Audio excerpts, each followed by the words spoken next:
So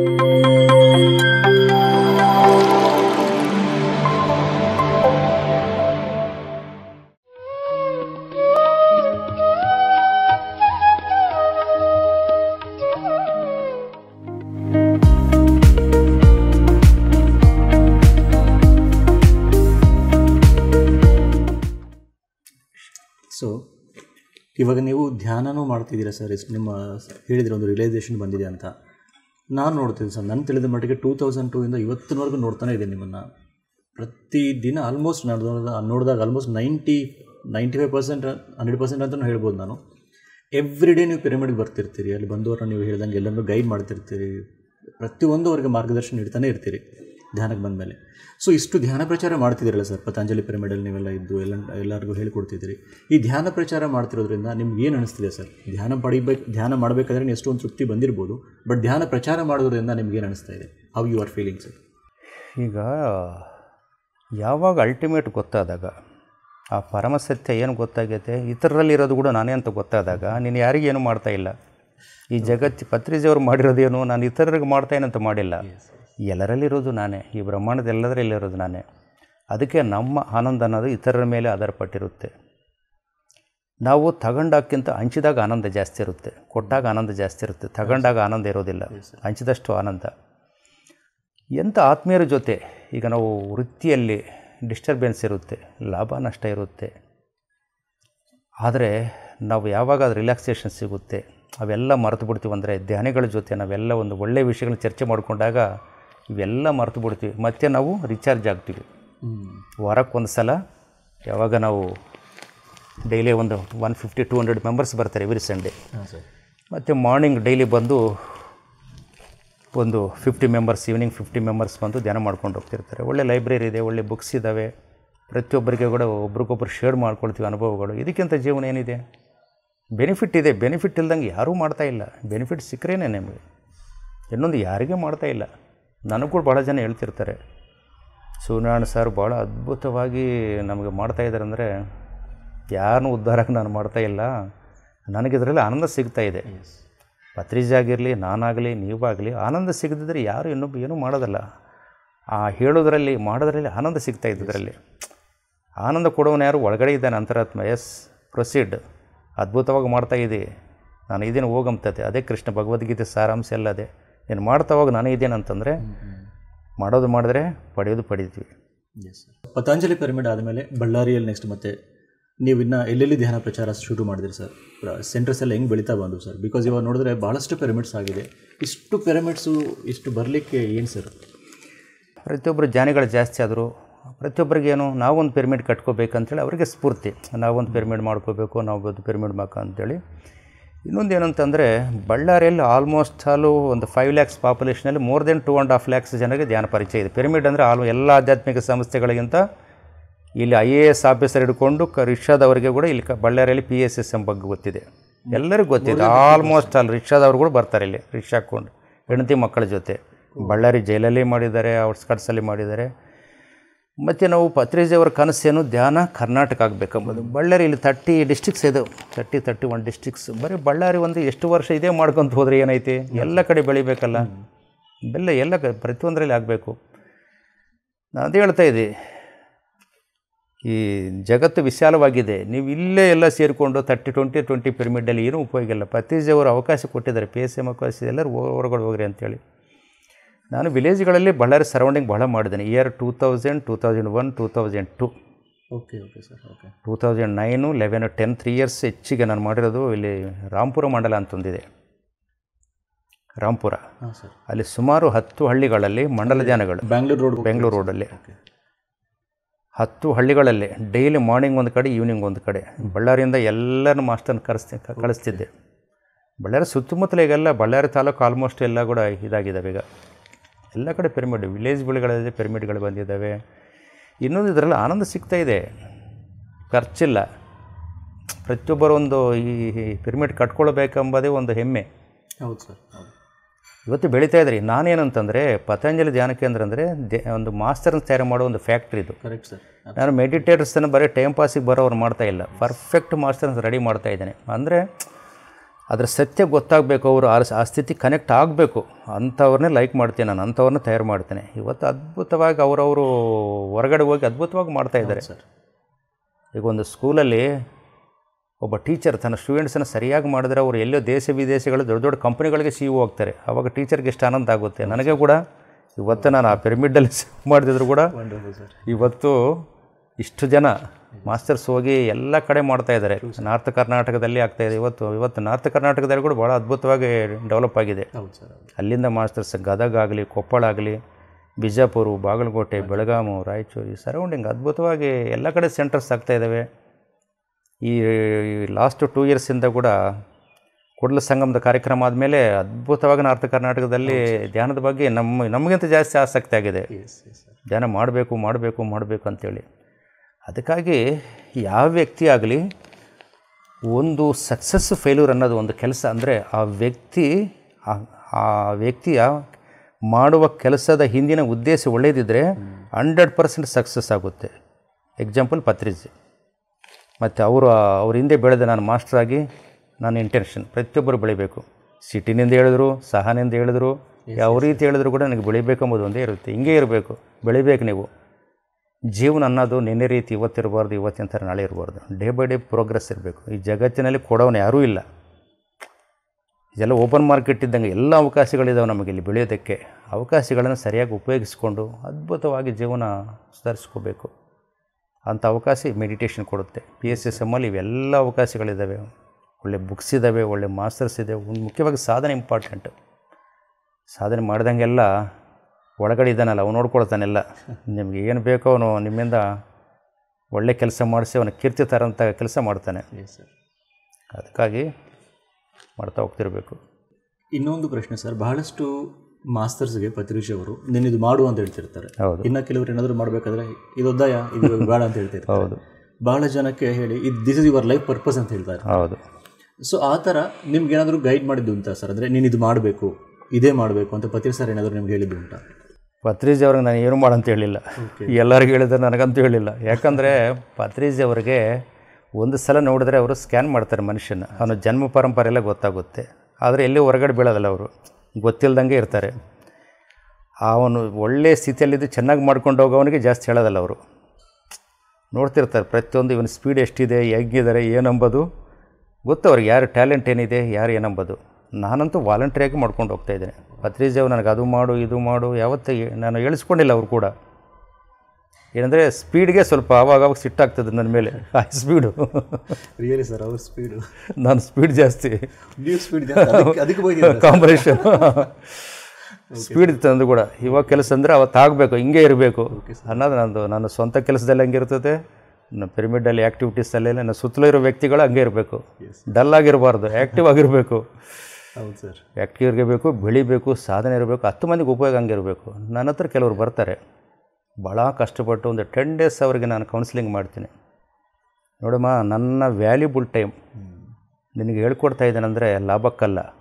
ನಿನ್ನಿಂದ ನೀನು ಇಲ್ಲಿಂದ ಪರ್ಫೆಕ್ಟಾಗಿ 40 ದಿನಗಳಾದಮೇಲೆ ನಿಮ್ಮ ಏರಿಯಾದಲ್ಲಿ ಒಂದು ಸೆಂಟರ್ ಸ್ಟಾರ್ಟ್ ಮಾಡು. ದಿನ ನಾನು ಒಂದು 2 hours meditation, 1 hour meditation class ಅಲ್ಲಿಂದ ಮಾಸ್ಟರ್ಸ್ ಕಳಿಸ್ತೀನಿ. ಅದರಿಂದ ಆಗಬೇಕು ನಿನಗೂ. ನೀನು 10 ಮಂದಿಗೆ ಉಪಯೋಗ ಆಗಬೇಕು. ನೀನು ಒಬ್ಬಳೇ ಧ್ಯಾನ ಮಾಡಿ ಆಗೋಕ್ಕಲ್ಲ. ನಾನು ಹೇಳ್ತಾ ಇಲ್ಲ ನನಗೆ, ನನ್ನ ಟೈಮ್ ಎಲ್ಲ ವೇಸ್ಟ್ ಮಾಡೋಕ್ಕಲ್ಲ ನೀನು ಅಂಥೇಳಿ. ಆ ರೀತಿ ಈಗ ನಾನು ಏನು ನಿಮಗೆ ಕೊಡ್ತಾ ಇದ್ದೀನೋ ಅದನ್ನು ಇನ್ನೊಂದು 10 ಮಂದಿಗೆ ಹಂಚು. ಅವರು ಆನಂದವಾಗಿರಲಿ. ನೀನು ಲಾಭ ಪಡಿತಾ ಇದ್ದಲ್ಲ, ಇದರಲ್ಲಿ ಆನಂದವಾಗಿದೆಯಲ್ಲ. ಡಾಕ್ಟರ್ಸ್ಗೆ ರೂಪಾಯಿ ಖರ್ಚಿಲ್ಲಲ್ಲ. ಸೂಸೈಡ್ ಮಾಡಿಕೊಳ್ಳೋ ಸ್ಥಿತಿಯಲ್ಲಿದ್ದರು ಭಾಳ ಜನ. ನಮ್ಮ ಕಸ್ಟಮರ್ಸೇ 4 ಲಕ್ಷ ಖರ್ಚು ಮಾಡಿಕೊಂಡಿದ್ದಾರೆ ಡಾಕ್ಟರ್ಸ್ ಹತ್ರ. ಬಂದರು, ಮನೆಗೆ ಅಳ್ಕೊಂತ ಬಂದರು. ಪಿರಮಿಡ್ಗೆ ಕರೆಸಿದರೆ ಅವ್ರಿಗೆ ಒಂದೇ ಹೇಳಿದೆ, ನೋಡಮ್ಮ ಒಂದೇ ಹೇಳ್ತೇನೆ, ಇವತ್ತಲಿಂದ ನಿನಗೆ ದಶೆ ಚೇಂಜ್ ಆಗೈತೆ, ರಾಜಯೋಗ ಸ್ಟಾರ್ಟ್ ಆಗಿದೆ ಅಂತ ಹೇಳ್ತೀನಿ. ಇಲ್ಲಿ ಕಾಲಿಟ್ರೇ ರಾಜಯೋಗ. ಅಂಥ ಕ್ಯಾಂಡಿಡೇಟ್ ರೋಸ್ ಒಬ್ಬರು ಸಿಗ್ತಾರೆ. Okay sir, okay. ನಿನ್ನೆ ಮೊನ್ನೆ ಕೂಡ ಒಬ್ಬರು ಬಂದಿದ್ದಾರೆ. 40 ಇಯರ್ಸ್ ಮದುವೆ ಇಲ್ಲ, ಸ್ಟ್ರೋಕ್ ಆಗಿದೆ ಅಂತೆ. ಎಲ್ಲ ಬಂದು ಹೇಳಿದೆ, ನೋಡಿದೆ, 5 ಬೋರ್ಡಿಂಗ್ಸ್. ಇವತ್ತಲಿಂದ ನನಗೆ ಯೋಗ, ಶನಿ ದಶೆ ಹೋಗಿದೆ, ನನಗೆ ಶುಕ್ರದಶೆ ಸ್ಟಾರ್ಟ್ ಆಗಿದೆ, ಹೋಗ ಅಂತೇಳಿ ಕಳಿಸಿದೆ. ಯಾವಾಗಲೂ ನಗ್ತಾ ಇರು, ಸ್ಮೈಲಿಂಗ್, ಮನೆಯಲ್ಲೇ ಆಗಲಿ ಹೊರಗಡೆ ನಗ್ತಾ ಇರು. ಇವತ್ತಲಿದ್ದ ಯೋಗ ಸ್ಟಾರ್ಟ್ ಆಗಿದೆ ಅಂತ ಕಳಿಸಿದೆ. 3-4 ಡೇಸಲ್ಲಿ ಇವತ್ತು ಒಳ್ಳೆ ಖುಷಿಯಾಗ್ಬಿಟ್ಟ ಮನುಷ್ಯ. ಹಂಗೆ ನಾವು ಪಾಸಿಟಿವ್ ಆಗಿ ಅವ್ರು ಗೈಡ್ ಮಾಡೋದ ಎಲ್ಲೆಲ್ಲಿ ಅವರಲ್ಲಿ ಇದೆ. ಪತ್ರಿಜಿ ಅವರು ಕೂಡ ನಿನ್ನಲ್ಲಿದೆ ಅಂತಲೇ ಹೇಳ್ತಾ ಇದ್ದಾರೆ. ಎಲ್ಲ ನಿನ್ನಲ್ಲೇ ಇದೆ, ಎಲ್ಲಿ ಹೊರಗಡೆ ಹುಡುಕಬೇಡ, ಮಾಡು ಧ್ಯಾನ ಮಾಡು ಮಾಡು ಮಾಡು. ನನಗೆ 95 ಅವ್ರ ಪರಿಚಯ, 96 ಪರಿಚಯ ಆದಾಗಲಿದ್ದ 2022ವರೆಗೆ ಅದು ಬಿಟ್ಟು ಅವ್ರ ಕಾನ್ಸೆಪ್ಟ್ ಬದಲೇ ಮಾಡಿಲ್ಲ. ಧ್ಯಾನ ಧ್ಯಾನ ಧ್ಯಾನ ಧ್ಯಾನ ಸಸ್ಯಾಹಾರ ಅವೆರಡು ಹೆಚ್ಚಿಗೆ ಅವಳು ಹೇಳ್ತಿರೋದು. ಧ್ಯಾನದ ಬಗ್ಗೆ ಏನು ಸಮಸ್ಯೆ ನನ್ನ ಹತ್ರ ನಮ್ಮ ಪಿರಮಿಡ್ಗೆ ಒನ್ ಡೇ ವರ್ಕ್ಶಾಪ್ ಮಾಡ್ತಾಯಿದ್ವಿ 96ಇಂದ. ಜನ ಮದುವೆಗೆ ಬಂದಂಗೆ ಬರ್ತಿದ್ರು, ಹಾಲು ಹಿಡಿದಿದ್ದಿಲ್ಲ. ಲಂಚ್ ಅವರು 2 o'clock ಲಂಚ್ ಅವರ್ ಆದಮೇಲೆ ಅವಾಗಿನ್ನೂ ಭಕ್ತರು ಜಾಸ್ತಿ ಇದ್ದರು, ಪತ್ರಿಜಿಯವ್ರಿಗೂ ಗೊತ್ತಿಲ್ಲ. ನನಗೊಬ್ಬ ಹೆಣ್ಮಗಳು ಬಂದು ಕೇಳಿದ್ರು, ಅಣ್ಣ ಸಾರನ್ನ ಏನಾದರೂ ನಾನೊಂದು ಕೇಳಲ್ಲ ಅಂತ ಹೇಳಿದ್ರು. ಕೇಳಮ್ಮ ಅಂತಂದೆ. ಸಾರ್ ಹತ್ರ ಹೋಗಿ, ಸಾರ್ ನಮಗೆ ಸಾಲ ಜಾಸ್ತಿ ಆಗಿದೆ ಸರ್ ಅಂತ ಕೇಳಿದ್ರು ಅವರು, ಪತ್ರಿಜಿಯವ್ರನ್ನ. ಸರ್ ಹಿಂಗೆ ಮೇಡಮ್ ನೋಡಿ ಸಾಲ ಮಾಡಿರೋದು ನೀನಾ ನಾನು ಅಂತಂದರು.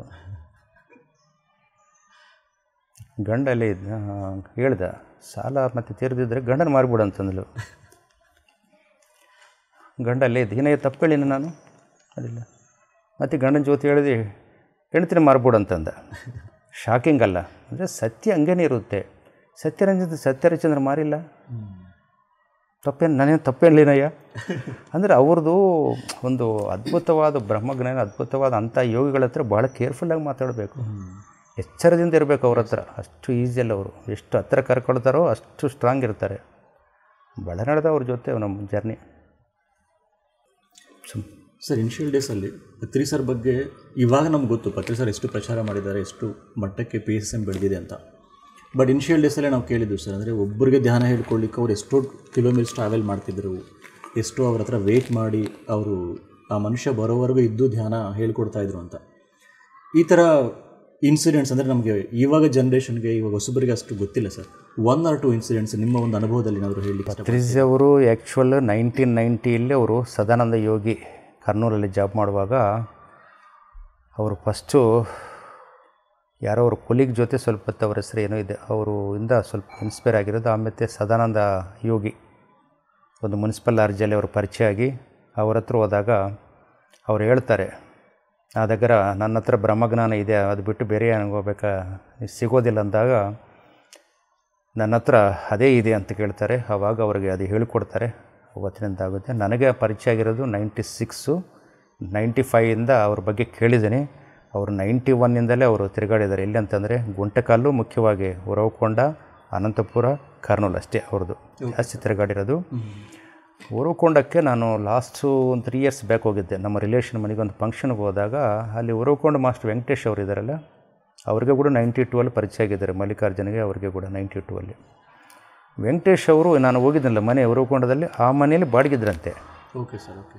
ಪತ್ರಿಜಿ ಅವರು ನಮ್ಮ ಹಳೆ ಇದ್ದಾರಲ್ಲ ಅವರ ಅಕ್ಕನ ಮನೆ ಅದು. ಅವ್ರ ಮನೇಲಿ ವೆಂಕಟೇಶ್ ಬಾಡಿಗಿದ್ದಾರಂತೆ. ಪತ್ರಿಜಿ ಸರ್ ಕರ್ನೂಲಿಂದ 4 ಗಂಟೆಗೆ ಬಸ್ ಹಿಡಿದು 4ವರೆಗೆ ಬಂದು ಅವ್ರ ಮುಂದೆ ಕಟ್ಟೆ ಇದೆ, ಅವ್ರ ಮನೆ ಮುಂದೆ. ಇವ್ರು ಡಿಸ್ಟರ್ಬ್ ಮಾಡಬಾರ್ದು ಅಂತೇಳಿ ಅದೇ ಕಟ್ಟೆ ಮೇಲೆ ಅಲ್ಲೇ ಕೂರ್ತಿದ್ರಂತೆ. ತೋರಿಸಿದ್ರು ನನಗೆ ಅವರು, ಈ ಮನೆಗೆ ನಮ್ಮ ಮನೆಗೆ ಬರ್ತಿದ್ರು ಪತ್ರಿಜಿ ಅವರು ಅಂತೇಳಿ. ಅವಾಗಿನ್ನೂ ಈ ರೀತಿ ಗಡ್ಡ ಏನಿಲ್ಲ, ಆಮೇಲೆ ಸಾಧಾರಣ ಡ್ರೆಸ್ಸು. ಆ ರೀತಿ ಅವ್ರು ಬಹಳ ಕಷ್ಟಪಟ್ಟಿದ್ದಾರೆ. ಅವರು ಜಾಬು ರಿಸೈನ್ ಮಾಡಿ, ಚಿಕ್ಕ ಮಕ್ಕಳಿದ್ರು ಕೂಡ ಬೇರೆ ಏನೋ ಅವರು ಪ್ರಾಪರ್ಟಿಗಳು ಕೂಡ ಇಲ್ಲ, ಬೇರೆ ಇನ್ಕಮ್ ಸೋರ್ಸಸ್ ಇಲ್ಲ. ಆದರೂ ಕೂಡ ಅವರು ರಿಸೈನ್ ಮಾಡಿ ಜಾಬ್ಗೆ ರಾಜೀನಾಮೆ ಕೊಟ್ಟು ಮತ್ತು ನಿರಂತರ ಬಿಗಿನಿಂಗ್ ಈ ಕಾನ್ಸೆಪ್ಟು ಅಷ್ಟು ಸುಲಭ ಅಲ್ಲ ಇದು. ಯಾಕಂದರೆ ಸಮಾಜ ಎಲ್ಲ ಒಂದು ಗಾಳಿ ಈ ಕಡೆ ಒಂದು ಕಡೆ ಹೋಗ್ತಾಯಿದೆ, ನಾವು ಎದುರು ಹೋಗ್ತಾಯಿದ್ದೀವಿ. ಸತ್ಯ ಹಂಗಾದ್ರೆ ಕಷ್ಟ ಇರೋದು, ಅರ್ಥ ಮಾಡ್ಕೊಳ್ಳೋರು ಭಾಳ ಕಷ್ಟ. ಅಂಥ ಸಂದರ್ಭದಲ್ಲಿ ಪತ್ರಿಜಿ ಅವರು ಸ್ವಲ್ಪ ಅನಂತಪುರದಲ್ಲಿ ಸಂಪತ್ ಕುಮಾರು, ಭಾಳ ಜನ, ಕೆಲವು ಉರವಕೊಂಡದಲ್ಲಿ ವೀರಾರೆಡ್ಡಿ ಅವರು, ಆಮೇಲೆ ನಮ್ಮ ಮುರಳೀಧರು, ಜಾನಂ ಶರಣಂ ಗಚ್ಚಂಬರದರ್ ಅವರು, ಇನ್ನು ಕೆಲವರು ಮಾಸ್ಟರ್ ವಿಜಯ್ ಕುಮಾರ್ ಅಂತೇಳಿ, ಅವರೆಲ್ಲ ಫಿಲ್ಮ್ ಡಿಸ್ಟ್ರಿಬ್ಯೂಟರ್ಸ್ ಕೆಲವರು. ಅವರೆಲ್ಲ ಬರ್ತಿದ್ರು ಪತ್ರಿಜಿ ಅವ್ರ ಜೊತೆ 96, 97, 2000ವರೆಗೆ ಅವ್ರ ಫ್ಯಾಮಿಲಿ ಜೊತೆ ಬರ್ತಿದ್ರು ಇಲ್ಲಿ. ಅವರೆಲ್ಲ ಗಟ್ಟಿಯಾಗಿ ಹಿಡ್ಕೊಂಡಿದ್ದಾರೆ, ಸತ್ಯವನ್ನು ನಂಬಿದ್ದಾರೆ. ಮುಖ್ಯ ಉರವಕೊಂಡದಲ್ಲಿ ವೆಂಕಟೇಶ್ ಅವರು, ಅವ್ರಿಗೆ ಏನು ಆಸ್ತಿ ಇಲ್ಲ, 3 ಹೆಣ್ಣುಡುಗಿಯರು, ಡೆಮಾನ್ಸ್ಟ್ರೇಟ್ರು, ಅದೇ ಅವ್ರಿಗೆ ಇನ್ಕಮ್ ಸೋರ್ಸ್, ಬೇರೆ ಏನಿಲ್ಲ. ಅಂಥ ಸಂದರ್ಭದಲ್ಲಿ ಕರ್ನೂಲಲ್ಲಿ ಪಿರಮಿಡ್ ಕಟ್ಟಿದ್ದಾರೆ ಅಂದರೆ ಅಲ್ಲಿ ಹೋಗಿ ನೋಡ್ಬಂದು ನಾನೇ ಕಟ್ಟಬಾರ್ದು ಅಂತೇಳಿ ಅವ್ರ ಮಿಸ್ಸಸ್ ಗೋಲ್ಡ್ ಎಲ್ಲ ಮಾರಿ ಸ್ವಂತ ಖರ್ಚಿನಿಂದ ಪಿರಮಿಡ್ ನಿರ್ಮಾಣ ಮಾಡಿದ್ದಾರೆ. ಅದ್ಭುತವಾದ ಪಿರಮಿಡ್. ನಾವು 96ಇಂದ ನಮ್ಮ ಪಿರಮಿಡ್ ಆಗೋವರೆಗೆ ಪ್ರತಿಯೊಂದು ಪ್ರೋಗ್ರಾಮ್ಗೆ ಅಲ್ಲಿಗೆ ಹೋಗ್ತಿದ್ದೆವು. ರಾಂಪ ಪಿರಮಿಡ್ ಚೆನ್ನಾಗಿ ಕಟ್ಟಿದ್ದಾರೆ. ಅವ್ರದ್ದು ಒಳ್ಳೆಯ ಸೇವೆ. ಅಂಥವರು ಕೆಲವರು ಹೆಂಗಂದರೆ ಆ ಸೋಲ್ಸು ಒಂದು ಜನ್ಮದಲ್ಲ, ಪತ್ರಿಜಿ ಜೊತೆ ನಾವು ಕೂಡ ಅನೇಕ ಜನ್ಮಗಳಿಂದ ಬಂದಿರಬೇಕು ಅನಿಸುತ್ತೆ. ಪತ್ರಿಜಿಯವರು ಭಾಳ ಕಷ್ಟಪಟ್ಟಿದ್ದಾರೆ. ನಾನು ನಿಜವಾಗಿ ನಿಮ್ಗೆ ಭಾಳ ವಿಷಯಗಳು ಎಲ್ಲಿಲ್ಲ. 96 ಫಸ್ಟು ಬಳ್ಳಾರಿ ಬಂದಾಗ ಸಾರ್ ಬಸ್ನಲ್ಲಿ ಬರ್ತಾಯಿದ್ರು, ಇದರ ಎಂಗೇಜ್ ಮಾಡಿಕೊಂಡು ಕರ್ನೂಲ್ ಮಾಸ್ತರ್ ಜೊತೆ ಅವ್ರು ಇಲ್ಲಿಗೆ ಬರ್ತಾಯಿದ್ರು. ಬಂದಾಗ ನೋಡ್ತಿದ್ದೆ ಸಾರ್ಗೆ ಏನು ಫೆಸಿಲಿಟಿ ಕೊಡ್ತಿದ್ದಿಲ್ಲ ನಾವು ಕೂಡ. ಸಾರ್ ಬಂದ ಕೂಡಲೇ ಇಲ್ಲಿ ನಮ್ಮ ಮನೆ ಪಕ್ಕದಲ್ಲಿ ಒಬ್ಬರು ವೀರಪ್ಪ ಅಂತಿದ್ರು ಮೈನ್ಸ್ ಆ್ಯಂಡ್ ಜಿಯಾಲಜಲ್ಲಿ. ನಮ್ಮ ಮನೆಗಳಿಗಿಂತ ದೊಡ್ಡದು ಆಗಿನ ಯಾವಾಗ 96, 97, 98ವರೆಗೆ ಅವ್ರ ಮನೆಯಲ್ಲೇ ಅಕಾಮಿಡೇಷನ್ ಮಾಡ್ತಿದ್ವಿ. ಚೆನ್ನಾಗಿ ನೋಡ್ಕೊಳ್ತಿದ್ರು ಅವರು. ಒಂದಿನ ಹಾಲಲ್ಲಿ ಸಾಯಂಕಾಲ 6 ಗಂಟೆವರೆಗೆ ಕ್ಲಾಸ್ ಮಾಡಿ ಬಂದರು. ಸಾರ್ ಹಂಗೆ ಬೆಡ್ ಮಿಂಗೆ ಮಲಗಿದ್ದಾರೆ. ಹಂಗೆ ನಾನು ಅವ್ರ ಹಿಂದೆ ಕತ್ತಲಲ್ಲಿ ಹಂಗೆ ಹಿಂದೆ ಇದ್ದೀನಿ. ಸಾರ್ ಮೇಲೆ ಒಂದು ಸಿಂಪತಿ, ಪಾಪ ಕಷ್ಟಪಟ್ಟರೆ ಯಾರು ಮಾತಾಡಿಸ್ತಾ ಇಲ್ಲ, ಮಸಾಜ್ ಮಾಡೋಣ ಸಾರ್ಗೆ ಹೋಗಿ ಅಂತ ಅನ್ನೋದ್ರೊಳಗಾಗಿ ಸಾರಂತೂ ಒಂದು ಮೆಸೇಜ್ ಬಂತು ಬಾಯಿಂದ, ಕಾಕಾ ಪಡ್ತೆ ಏಮಿರೋದು ಅಂಥೇಳಿ. ಅಂದರೆ ನಮ್ಮ ಪ್ರತಿಯೊಂದು ಅವ್ರಿಗೆ ಅರ್ಥ ಆಗುತ್ತೆ. ಆ ರೀತಿ ಸರ್ ಅವರು ಕೂಡ ಭಾಳ ಕಷ್ಟಪಟ್ಟಿದ್ದಾರೆ. ಹೊಸಪೇಟೆಗೆ ಹಿಂಗೆ ಹೋಗ್ತಿದ್ರು ಯಾವುದೋ ಒಂದು ಜೀಪಲ್ಲಿ. ಯಾರಿಗೆ ಟ್ರಬಲ್ ಕೊಡೋ ವ್ಯಕ್ತಿ ಅಲ್ಲ. ಏನಿದ್ರೆ ಅದು ತಂದು ಎಲ್ಲಿ ಫೆಸಿಲಿಟೀಸ್ ಇದೆ ಅಲ್ಲೇ ಮಲಗಿ ನನಗದು ಬೇಕು ಅನ್ನೋಂತ ಯಾವತ್ತೂ ಇಲ್ಲ. ಒಂದು ಸಂದರ್ಭದಲ್ಲಿ ಬಳ್ಳಾರಿಗೆ ಬಂದಿದ್ದರು. ಆವಾಗಲೇ ಸಂಸ್ಥೆ ಸ್ವಲ್ಪ ಮಟ್ಟಿಗೆ ಬೆಳೆದಿತ್ತು. 2002-03 ಇರ್ಬೋದು. ಸಾರ್ ಬೆಂಗಳೂರಿಗೆ ಹೋಗಬೇಕು. KSRTC ಬಸ್ ಸ್ಟ್ಯಾಂಡ್ಗೆ ಹೋದ್ವಿ. ಯಾರು ರಿಸರ್ವೇಷನ್ ಮಾಡಿಸಿದ್ರು. ಅದು ಎಕ್ಸ್ಪ್ರೆಸ್ ಬಸ್, ಏನು ಲಕ್ಸುರಿ ಬಸ್ ಕೂಡಲ್ಲ. 2 ಅವರ್ಸ್ ಬಸ್ ಹಂಗೆ ನಿಂತಿದೆ. ಬೇಸಿಗೆಯಲ್ಲಿ ಒಳ್ಳೆ ಸೆಕೆ ಇದೆ. 2 ಅವರ್ಸ್ ಸಾರ್ ಅದೇ ಬಸ್ನಲ್ಲಿ ಹಂಗೆ ಸಹನಿಂದ ಇದ್ದು ಅದೇ ಬೆಂಗಳೂರಿಗೆ ಹೋದರು. ಮತ್ತು ಅದಕ್ಕಿಂತ ಹೇಳಬೇಕು, ಇವಾಗ ಏನಾದರೂ ಒಂದು ಬಂತಂದರೆ ದೊಡ್ಡ ಇನ್ನೋವಾ ಕಾರು ಅದು ಇದು. ಆಗಿನ ಕಾಲದಲ್ಲೇ ಭಾಳ ಜನ ದೊಡ್ಡ ಕಾರು ಕೊಡಿಸ್ತೀವಿ ಅಂತೇಳಿ ಕೀಗುಡು ಕೊಟ್ಟಾರೆ ಸಾರಿಗೆ, ಬಿಸಿಯಾಗಿಬಿಟ್ಟಾರೆ. ಯಾವುದೋ ಅವ್ರು ಲಕ್ಸುರಿಗಾಗಲಿ ಎಲ್ಲರಂತೆ ನಾನು ಇರಬೇಕು, ಎಲ್ಲರಲ್ಲಿ ಒಬ್ಬರಾಗಿರಬೇಕು ಅನ್ನೋದು ಒಂದೇ ಆಗಲಿ ಭಾಳ ಸಿಂಪಲ್ ಇರ್ತಿದ್ರು. ಪ್ರತಿಯೊಂದು ಕಲಿಯೋದು ಅವರಿಂದ. ಅವರು ಒಂದು ಪುಟ್ಟಪರ್ತಿ ಸಾಯಿಬಾಬಾ ಒಂದು ಹೇಳ್ತಿದ್ದಾರೆ ಯಾವಾಗಲೂ ಒಂದು ಸ್ಟೇಟ್ಮೆಂಟ್, ನಾ ಜೀವಿತವೇ ನಾ ಸಂದೇಶಂ ಅಂತೇಳಿ, ನನ್ನ ಜೀವನವೇ ನನ್ನ ಸಂದೇಶ ಅಂತೇಳಿ. ಅಂದರೆ ನಮ್ಮ 1000 ಮಾತಕ್ಕಿಂತ ನಮ್ಮ ಲೈಫ್ ಸ್ಟೈಲ್ ನೋಡಿ ಜನ ಬದಲಾಗ್ತಾರೆ. ಅದಕ್ಕೆ ಬೆಸ್ಟ್ ಎಕ್ಸಾಂಪಲ್ ಪತ್ರಿಜಿ. ಸರ್, ನಾನು ಅವ್ರ ಜೊತೆ ಯಾವತ್ತೂ ಪ್ರಶ್ನೆ ಒಳನಾಟಿ ಪತ್ರಿಜಿ ಅವ್ರ ಜೊತೆ ಬೇಯಿಸ್ತಿರಗಡೆ ಅರ್ಥ ಮಾಡ್ಕೊಂಡೇನಿ ಭಾಳ ಮಟ್ಟಿಗೆ. ಅವ್ರನ್ನ ಯಾವಾಗಲೂ ಆದರ್ಶವಾಗಿರ್ತಿತ್ತು ಪ್ರತಿಯೊಂದರಲ್ಲಿ. ಹೆಂಗೆ ಮಾತಾಡಬೇಕು, ಸಮಯ, ಸಂದರ್ಭ, ತಿನ್ನೋದು, ಮಾತಾಡೋದು, ಎಲ್ಲಿಗೆ ಹೋದಂಗೆ ಹೆಂಗಿರಬೇಕು, ಸಣ್ಣ ವಿಷಯಗಳು ಕೂಡ ಹೇಳ್ಕೊಡ್ತಿದ್ರು ಅವರು. ಒಂದು ಸಲ ಹೊಸಪೇಟೆಗೆ ಹೋಗಿದ್ದೆ. ಒಂದು ಹೋಟ್ಲಲ್ಲಿದ್ವಿ ನಾವು, ಮಲ್ಲಿಗೆ ಟೂರಿಸ್ಟ್ ಹೋಮಲ್ಲಿ. ಅಲ್ಲಿ ಆರ್ಗನೈಸರ್ಸ್ ಬಂದು ಆರ್ಗನೈಸ್ ಮಾಡಿರೋದು, ರೂಮ್ ಬುಕ್ ಮಾಡಿರೋದು ಹೊಸಪೇಟೆ ಮಾಸ್ಟರ್ಸ್. ಅದೊಂದು ಅವ್ರ ಲ್ಯಾಂಡ್ಲೈನ್ಸ್ ಕಾಲ್ ಬಂದಾಗ ನಾನು ಎತ್ತಕ್ಕೆ ಹೋದರೆ, ಸರ್ ಅದು ನೀನಾ, ಅವ್ರದ್ದು ಅದು ಅವ್ರು ಎತ್ತಾರೆ, ನೀನು ಸುಮ್ಮನೆ ಇರಂತಂದರು. ಅಂದರೆ ಪ್ರತಿಯೊಂದು ಕೂಡ ನಮ್ಮ ಅವ್ರ ಹತ್ರ ಭಾಳ ಎಚ್ಚರದಿಂದ ಅವೇರ್ನೆಸ್, ಪ್ರಜ್ಞೆ ಹೆಂಗಿರ್ಬೇಕಂಬೋದು ಅವ್ರ ಹಿಂದೆ ತಿರುಗಾಡಿದ್ರೆ ಸಾಕು ಮಾಸ್ಟರ್ ಆಗ್ಬೋದು. ಸುಮ್ಮನೆ ಏನು ಕೇಳೋದು ಬೇಕಾಗಿಲ್ಲ. ಅವ್ರ ಪ್ರತಿಯೊಂದು ಮೂಮೆಂಟ್ ಹಂಗೆ ಇರ್ತಿತ್ತು. ತಿನ್ನೋದು, ಮಾತಾಡೋದು, ಕೇಳೋದು. ಅದಕ್ಕೆ ಸಾರ್ ಬಂತಂದ್ರೆ ಕೆಲಸ ಬಿಟ್ಟು 1000 ಜನ ಹಿಂದೆ ಹೋಗ್ತಿದ್ರು. ನಿಜವಾಗ ಒಂದು ಸ್ಫೂರ್ತಿ ಪ್ರದಾತ. ಸರ್, ಈಗ ನೀವಾಗಲಿ ನಾವಾಗಲಿ ಇಷ್ಟು ಮಟ್ಟಿಗೆ ಮಾಡ್ಕೊಂಡು ಹೋಗ್ತಾಯಿದ್ವಿ ಅಂದರೆ ಒಳ್ಳೆಯವರು ಒಂದು ಮಾರ್ಗ ತೋರಿಸ್ಕೊಟ್ಟಿದ್ದಾರೆ. ಇವತ್ತು ನಾವು ಇಷ್ಟು ಜನರ ಜೊತೆ ನಾವು ಇದೀವಂತಂದರೆ ಅವರೆಲ್ಲ ಇಲ್ದಿದ್ರೆ ನಮಗೆ ಎಷ್ಟು ಬರೀ ವೃತ್ತಿಯಲ್ಲಿ ಅದರಾಗೆ ಕೊಡ್ತಿದ್ವಿ. ಇವತ್ತು ನಾವು ಹೀರೋಗಳ ಥರ ಇದ್ದೀವಿ ನಾವೆಲ್ಲ.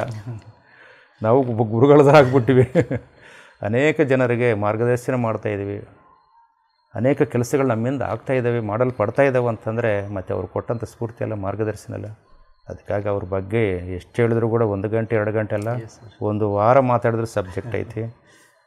ಇನ್ನೊಂದೇನೆಂದರೆ ಯಾರನ್ನೂ ಅವ್ರು ಮಿಸ್ಗೈಡ್ ಮಾಡಿಲ್ಲ, ಯಾರಿಗೆ ಅವ್ರಿಗೆ ಟ್ರಬಲ್ ಕೊಟ್ಟಿಲ್ಲ. ಪ್ರತಿಯೊಬ್ಬರು ಬೆಳೆಯೋದಕ್ಕೆ 100% ಅವಕಾಶ ಕೊಟ್ಟಿದ್ದಾರೆ. ಅವರ ಫ್ರೀಡಮನ್ನು ಯಾರಾದರೂ ಕೂಡ ಅವರು ದುರ್ಬಳಕೆ ಮಾಡ್ಕೊಂಡಿರ್ಬೋದು, ಅದಕ್ಕೇನಿಲ್ಲ ಆಗಲಿ. ಅವರು ಮಾತ್ರ ಅದ್ಭುತವಾಗಿ ಬೆಳೆಯೋದಕ್ಕೆ ಎಲ್ಲರಿಗೂ ಅವಕಾಶ ಕೊಟ್ಟಿದ್ದಾರೆ. ಅದಕ್ಕೆ ಇವತ್ತು ಲಕ್ಷಾಂತರ ಧ್ಯಾನಿಗಳಾಗಿದ್ದಾವೆ, ಲಕ್ಷಾಂತರ ಬುಕ್ಸ್ ಬಂದಿದ್ದಾವೆ, ಸಾವಿರಾರು ಪಿರಮಿಡ್ಗಳಾಗಿದ್ದಾವೆ, PMC ಚಾನಲ್ಸ್ ಬಂದಿದ್ದಾವೆ. ವಾಲಂಟ್ರಿಯಾಗಿ ಯಾರು ಗೈಡ್ ಮಾಡ್ತಾಯಿದ್ದಾರೆ, ಯಾರಿಗೆ ಅವರೇ ಮಾಡ್ಕೊಂಡು ಹೋಗ್ತಾಯಿದ್ದಾರೆ. ನೀನು ಇದು ಮಾಡು ಇನ್ಸ್ಟ್ರಕ್ಷನ್ಸ್ ಎಲ್ಲಿ ಇಲ್ಲ. ಈಗ ನನಗೂ ಮಾಡ್ತಾಯಿಲ್ಲ, ನಿಮಗೂ ಮಾಡ್ತಾಯಿಲ್ಲ. ಮತ್ತು ಹೇಗೆ ಬಂತಿದೆಲ್ಲ ಸ್ವಯಂ ಪ್ರೇರಣೆ, ಸಾರ್ ಕೊಟ್ಟಂಥ ಒಂದು ಸಾಧನ ಮಾರ್ಗ, ಆದರ್ಶ. ಹೆಂಗಿರಬೇಕು ನಾವು ಕೂಡ ಅದೇ ಥರ ಮಾಡ್ಕೊಂಡು ಹೋಗ್ತಾಯಿದ್ದೀವಿ. ಅದಕ್ಕೆ ಎಲ್ಲ ಶಿಷ್ಯಂದರು ಯಾರು ಇಲ್ಲಿ, ಎಲ್ಲ ಗುರುಗಳಲ್ಲಿ PSSM ಅಲ್ಲಿ ಎಲ್ಲ ಗುರುಗಳಂತೆ ಇದ್ದಾರೆ. ಅದಕ್ಕೆ ನಮ್ಮವ್ರಿಗೆ ಅಷ್ಟು ಖುಷಿ. ಇಲ್ಲಿ ಪ್ರೋಗ್ರಾಮ್ ಇದೆ ಅಂತ ಓಡೋಗ್ತಾರೆ. ಹೌದು ಸರ್. ಅದಕ್ಕೆ ಕೆಲಸ ಕೂಡ ಬಿಟ್ಟರು ಹಂಗೆ ಓಡೋಗ್ತಿರ್ತಾರೆ. ಅಂದರೆ ಸಾರ್ ಬಂದರೆ ಖುಷಿ. ಪ್ರತಿಯೊಂದು ಇವಾಗ ಕೂಡ ಹಂಗೆ ನಡೀತಾ ಇದೆ. ಬೆಳಿತಾನೆ ಆಗಲಿ, ಕಡಿಮೆ ಆಗ್ತಾಯಿಲ್ಲ ಇದು. ಹೌದು ಸರ್. ಹಳ್ಳಿಯಲ್ಲಿ ಕೂಡ ಇನ್ನೊಂದು ವಿಶೇಷ ಏನಂದರೆ, ನಾನು ಚಿಕ್ಕಂದಿನಿಂದ ಅನೇಕ ಗುರುಗಳ ಜೊತೆ ಆಧ್ಯಾತ್ಮಿಕ ಸಂಸ್ಥೆಗಳಲ್ಲಿ ಆಶ್ರಮಗಳು ತಿರುಗಾಡಿದವನು, ಚಿಕ್ಕ ಹುಡುಗಿದ್ದಾಗಲಿದ್ದ. ಅವ್ರ ಹಿಂದೆ ಕೂಡ ಭಾಳ ತಿರುಗಾಡಿ, ಇದಕ್ಕೆ ಬಂದ ಮೇಲೆ ಕೂಡ ತಿರುಗಾಡೀನಿ ಭಾಳ. ಪೀಠಾಧಿಪತಿ ಕಾರ್ಯಕ್ರಮಗಳು ಮಾಡಿಕೊಟ್ಟೀನಿ ಕೆಲವರಿಗೆ. ಓಕೆ. ಪೀಠಾಧಿಪತಿಗಳು ಹೆಸರು ಹೇಳೋದು ಬೇಡ, ಅವ್ರಿಗೂ ಕಾರ್ಯಕ್ರಮಗಳು ಮಾಡಿಕೊಟ್ಟೀನಿ. ಯಾಕಂದರೆ ಅವರವರ ಸ್ಥಿತಿಯಲ್ಲಿ ಅವ್ರು ಇರ್ತಾರೆ, ಮತ್ತು ನಾವೇನು ಮಾಡೋಕ್ಕಾಗ್ತಾಯಿಲ್ಲ. ಫೋರ್ಸ್ ಮಾಡಿದಾಗ ದೊಡ್ಡ ಕಾರ್ಯಕ್ರಮಗಳಿದೆ ಪಾಪ ಎಲ್ಲ ಮಾಡಿಕೊಟ್ಟೀನಿ. ಆದರೂ ಕೂಡ ಬೆಚ್ಚಿಗೆ ಬೆಳೆಯೋದಕ್ಕೆ ಅವಕಾಶ ಕೊಟ್ಟಿರೋದು ಸಾರೆ. ಡಿಪೆಂಡೆನ್ಸ್ ಯಾವತ್ತೂ ಪ್ರೋತ್ಸಾಹ ಕೊಟ್ಟಿಲ್ಲ ಅವರು. ಪ್ರತಿಯೊಬ್ಬರು ಕೂಡ ಮಾಡ್ಕೊತ ಹೋಗೋದಕ್ಕೆ ಅವಕಾಶ ಕೊಟ್ಟಿದ್ದಾರೆ ಅದ್ಭುತವಾಗಿ. ಸರ್, ಇವಾಗ ಪತ್ರಿ ಸರ್ನ ಹೇಳಿದಾರೆ ಸರ್, ಒಂದು ಬೆಸ್ಟ್ ಪಾರ್ಟ್ ಫ್ರೀಡಮ್ ಕೊಟ್ಟಿದ್ದಾರೆ ನಮಗೆಲ್ಲ. ಸೊ ಆ ಒಂದು ಫ್ರೀಡಮಲ್ಲೇ ಕೆಲವರು ನಾನು ಏನು ಬೇಕಾದರೂ ಮಾಡ್ಕೊಂಡು ಹೋಗ್ತಿರ್ತೀನಿ ಅಂತ ಕೆಲವರು ಮಿಸ್ಯೂಸ್ ಮಾಡ್ಕೊತಾ ಇದ್ದಾರೆ ಅದನ್ನು. ಕೆಲವರು ಏನಂದರೆ ಸರ್, ಇವಾಗ ನೋಡಿ ಸರ್, ಫಾರ್ ಎಕ್ಸಾಂಪಲ್ ಕೆಲವರು ಧ್ಯಾನಕ್ಕೆ ಬರ್ತಾರೆ. ಧ್ಯಾನಕ್ಕೆ ಬಂದ ತಕ್ಷಣ ಇನ್ನು ಆ ಮಟ್ಟಕ್ಕೂ ಬೆಳೆದಿರಲ್ಲ ಅವರು, ಆ ಒಂದು ಸೋಲ್ ಲೆವೆಲ್ಗೂ, ಆ ಒಂದು ನಾನೇ ಬ್ರಹ್ಮಾಸ್ಮಿ ಅನ್ನೋ ಸ್ಥಿತಿಗೆ ಹೋಗಿರಲ್ಲ. ಬಟ್ ನಾನು ಒಂದು ಗ್ರೇಟ್ ವರ್ಕ್ ಮಾಡ್ತಿದ್ದೀನಿ ಅಂತೆಲ್ಲ ಎಲ್ಲವನ್ನು ಬಿಟ್ಟರು ಕಂಪ್ಲೀಟಾಗಿ ಅದಕ್ಕೆ ಡೆಡಿಕೇಟ್ ಆಗೋದು ಕೆಲವರು. ಈ ಥರ ಅಂದರೆ ಬ್ಯಾಲೆನ್ಸ್ ಮಾಡಲಾರ್ದೆ, ಇಲ್ಲ ಪತ್ರಿ ಸರ್ ನಮ್ಗೆ ಕೊಟ್ಟಿದ್ದಾರೆ, ಸ್ವೇಚ್ಛೆ ಕೊಟ್ಟಿದ್ದಾರೆ, ನಾನು ಏನಾದರೂ ಮಾಡ್ಬೋದು ಅನ್ನೋ ಥರನೂ ಇದ್ದಾರೆ. ಈ ಥರ ಇದು ಎಕ್ಸಾಕ್ಟ್ಲಿ ಸ್ವೇಚ್ಛೆ ಅಂದರೆ ಅಲ್ಲಿ ಕೊಡಬೇಕಿತ್ತ ಸಾರು ಅಥವಾ ಕೊಡಬಾರ್ದಿತ್ತ ಸರ್? ಅಲ್ಲ, ಇಲ್ಲಿ ಸಾರು ಕೊಡೋದಲ್ಲ. ಸಾರು ತಾನು ಅವರು ಬ್ರಹ್ಮಜ್ಞಾನಿ, ಅತೀತ. ಕೃಷ್ಣ ಯಾವ ಸ್ಥಿತಿಯಲ್ಲಿದ್ದರೂ ಪತ್ರಿಜಿ ಅವರ ಸ್ಥಿತಿಯಲ್ಲಿದ್ದಾರೆ. ಕೃಷ್ಣ ಹೇಳಿದ್ದಾರೆ, ನನಗೆ ನಾಯಿ ಮಾಂಸದೇನೋ ಚಂಡಾಲನ ಒಂದೇ, ಶುದ್ಧ ಬ್ರಾಹ್ಮಣನ ನಾನೇ, ನನಗೆಲ್ಲ ಸಮಾನ ಅಂತ ಹೇಳ್ತಾನೆ. ಪತ್ರಿಜಿ ಅವ್ರು ಏನು ಹೇಳಿದ್ದಾರೆ ಅಂದರೆ, ಬ್ರಹ್ಮನ ಸ್ಥಿತಿ ಹೇಳಿದ್ದಾರೆ. ಪಿರಮಿಡ್ ಮಾಸ್ಟ್ರು ಏನು ಮಾಡಿದ್ರು ತಪ್ಪಿಲ್ಲ ಅಂತ ಹೇಳ್ತಾರೆ. ಅದು ಯಾರಿಗೆ ಅನ್ವಯ ಆಗುತ್ತಂದರೆ, ಈ ನಾನಿಂದ ಕರ್ತೃತ್ವ ಭಾವನೆಯಿಂದ ಈ ನಾನಿಂದ ಸಂಪೂರ್ಣ ಹೊರಗಡೆ ಬಂದು ಈ ಬ್ರಹ್ಮಾಂಡದ ಈ ಜಗತ್ತಿನ ಎಲ್ಲದರ ಜೊತೆ ಕನೆಕ್ಟ್ ಆದಾಗ, ಎಲ್ಲದರಲ್ಲಿ ನಿಮ್ಮನ್ನು ನೀವು ಕೊಂಡಾಗ ಅಲ್ಲಿ ಎರಡನೇದಿಲ್ಲ. ಇಲ್ಲ ಇವರು ಯಾವ ರೀತಿ ಅರ್ಥ ಮಾಡಿಕೊಂಡು ಅದನ್ನು ಯಾವ ರೀತಿ ದುರ್ಬಳಕೆ ಮಾಡ್ಕೊಂಡಿದ್ದಾರೆ ಅಂದರೆ, ನಾನು ಸಫರ್ ಆಗಿ ನಾನು ಕೂಡ ಅದರಲ್ಲಿ ಭಾಳ. ಇವರು ಧ್ಯಾನ ಮಾಡಿದವರೊಬ್ಬರೇ ಮಾಸ್ಟರ್ಸ್ ಆಗಲ್ಲ. ಮಾಸ್ಟರ್ ಅಂದರೆ ಏನರ್ಥ? ಪರಿಪೂರ್ಣ. ಮಾಸ್ಟರ್ ಅಂದರೆ ಏನು? ಈಗ ನೀವಿದ್ದಾರೆ, ನಾನು ಇಂಟರ್ವ್ಯೂ ಮಾಡ್ತಾಯಿದ್ರೆ ನೀವು ಪರಿಪೂರ್ಣರಾಗಿ ನಾನು ಇಂಟರ್ವ್ಯೂ ಮಾಡ್ತಾಯಿದ್ರಿ. ಆ ಕ್ಯಾಮ್ರಾಮ್ಯಾನ್ ಇದ್ದಾರೆ, ಅವರು ಪರಿಪೂರ್ಣನಾಗಿ ಅವರು ರೆಕಾರ್ಡ್ ಮಾಡ್ತಾಯಿದ್ದಾರೆ. ಮಾಸ್ಟರ್ ಅಂದರೆ ಈಗ ಒಂದು ಇನ್ಸ್ಟ್ರೂಮೆಂಟ್ ಇರುತ್ತೆ. ಶಹನ ಯಾರು ಮಾಸ್ಟರ್ ಅದರಲ್ಲಿ? ಬಿಸ್ಮಿಲ್ಲಾ ಖಾನ್. ಅವನು ಬಿಟ್ಟು ಜಗತ್ತಿನ ಎರಡನೇ ಮಾಸ್ಟರ್ ಇಲ್ಲ. ಫ್ಲೂಟು ಹರಿಪ್ರಸಾದ್ ಚೌರಸ್ತಿಯ. ತಬಲಾಗ ಒಬ್ಬರು ಇರ್ತಾರೆ ಒಂದು ಇನ್ಸ್ಟ್ರೂಮೆಂಟ್ಗೆ. ಒಂದು ಹೋಟೆಲ್, ದೊಡ್ಡ ಸ್ಟಾರ್ ಹೋಟೆಲ್ ಇರುತ್ತೆ, ಅದರಲ್ಲಿ ಮಾಸ್ಟರ್ ಒಬ್ಬರೇ ಇರ್ತಾರೆ. ಪ್ರತಿಯೊಂದರಲ್ಲಿ ಮಾಸ್ಟರ್ ಅಂದರೆ ತಾನು ಮಾಡುವ ಕೆಲಸದಲ್ಲಿ 100% ಪರಿಪೂರ್ಣ ಸ್ಥಿತಿ. ಆ ಜ್ಞಾನ ಬಲ್ಲಂತವನು, ಅವನಿಗೆ ಮಾಸ್ಟರ್ ಅಂದರೆ. ಮಾಸ್ಟರ್ ಡಿಗ್ರಿ ಅಂತಾರಲ್ಲ, ಮಾಸ್ಟರ್ ಅಂದರೆ ಅಲ್ಟಿಮೇಟ್ ಜ್ಞಾನ ತಿಳಿದವನು.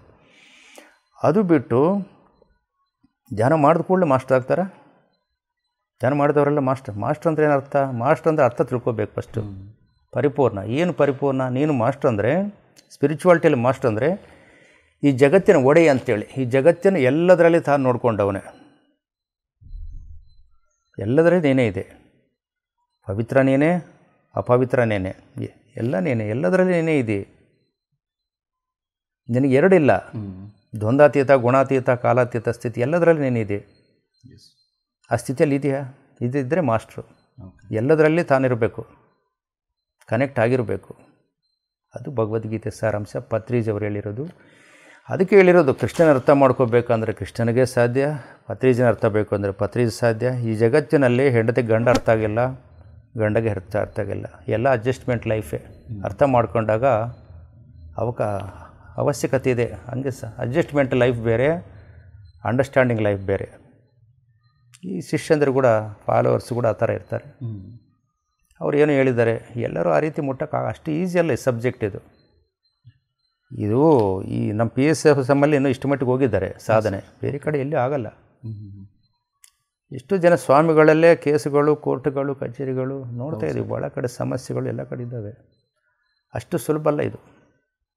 ಮತ್ತು ಹುಡುಗರುಗಳು ಕೆಲವರು ಹೋಗಿದ್ದಾರೆ, ರಾಂಗ್ ರೂಟಲ್ಲಿ ಹೋಗ್ತಿರ್ತಾರೆ. ಅವರವರು ಅನ್ವಯ ಮಾಡ್ಕೊಳ್ಳೋದು, ಅರ್ಥ ಮಾಡ್ಕೊಳ್ಳೋದು ಬೇರೆ ಬೇರೆ ಇರ್ತದೆ. ಅಂದರೆ ಅವರ ಅಂಡರ್ಸ್ಟ್ಯಾಂಡಿಂಗು ಕಡಿಮೆ ಇರುತ್ತೆ. ಅವರಿಗೆ ಕೂಡ ಟೈಮ್ ಬರುತ್ತೆ, ಒಂದು ದಿನ, ಒಂದು ಜನ್ಮ, ಕೆಲವು ಜನ್ಮಗಳು ಬೇಗ ಅರ್ಥ ಮಾಡಿಕೊಂಡ್ರೆ ಈ ಜನ್ಮದಲ್ಲೇ ಮುಗಿಯುತ್ತೆ. ಅದಕ್ಕಾಗಿ ಕೊನೆಗೆ ಏನಂತಂದರೆ, ಪಬ್ಲಿಕ್ನ ಯಾರು ನಾವು ಮಿಸ್ಗೈಡ್ ಮಾಡಬಾರ್ದು. ಈಗ ಒಂದು ಆಧ್ಯಾತ್ಮಿಕ ವ್ಯಕ್ತಿ ಅಂದರೆ ಆದರ್ಶವಾಗಿರಬೇಕು ಯಾವುದೇ ಆಗಲಿ. ಈಗ ನಾವು ನಿನ್ನೆ ಒಂದು ತಪ್ಪಿರ್ಬೋದು, ಇವತ್ತು ಅದನ್ನು ಸರಿಪಡಿಸ್ಕೋಬೇಕು. ಇವತ್ತೊಂದು ಯಾವುದೋ ಇನ್ನೊಂದು ಉಳಿದಿರ್ತದೆ, ನಾಳೆಗೆ ಅದು ಸರಿಪಡಿಸ್ಬಿಡಬೇಕು. ಎಲ್ಲರಿಗೂ ಇರ್ತವೆ ಎಲ್ಲೊಂದು ಮಿಸ್ಟೇಕ್ಸ್. ಇಲ್ಲಲ್ಲ, ಇಲ್ಲ ನಾನು ಆದರ್ಶ. ಫಸ್ಟ್ ಏನು ನೋಡ್ತಾರೆ, ನನ್ನ ಜೀವನವೇ ನನ್ನ ಸಂದೇಶ. ನಿನ್ನ ಬಾಯಿಂದ ಸೂರ್ಯ ನೂರು ಹೇಳೋದು ಯಾರಿಗೂ ಬೇಕಾಗಿಲ್ಲ. ಅದು ಆಮೇಲೆ ಈ ರೀತಿ ಇರಬೇಕು. ರಾಮು ಥರ ಇರಬೇಕು.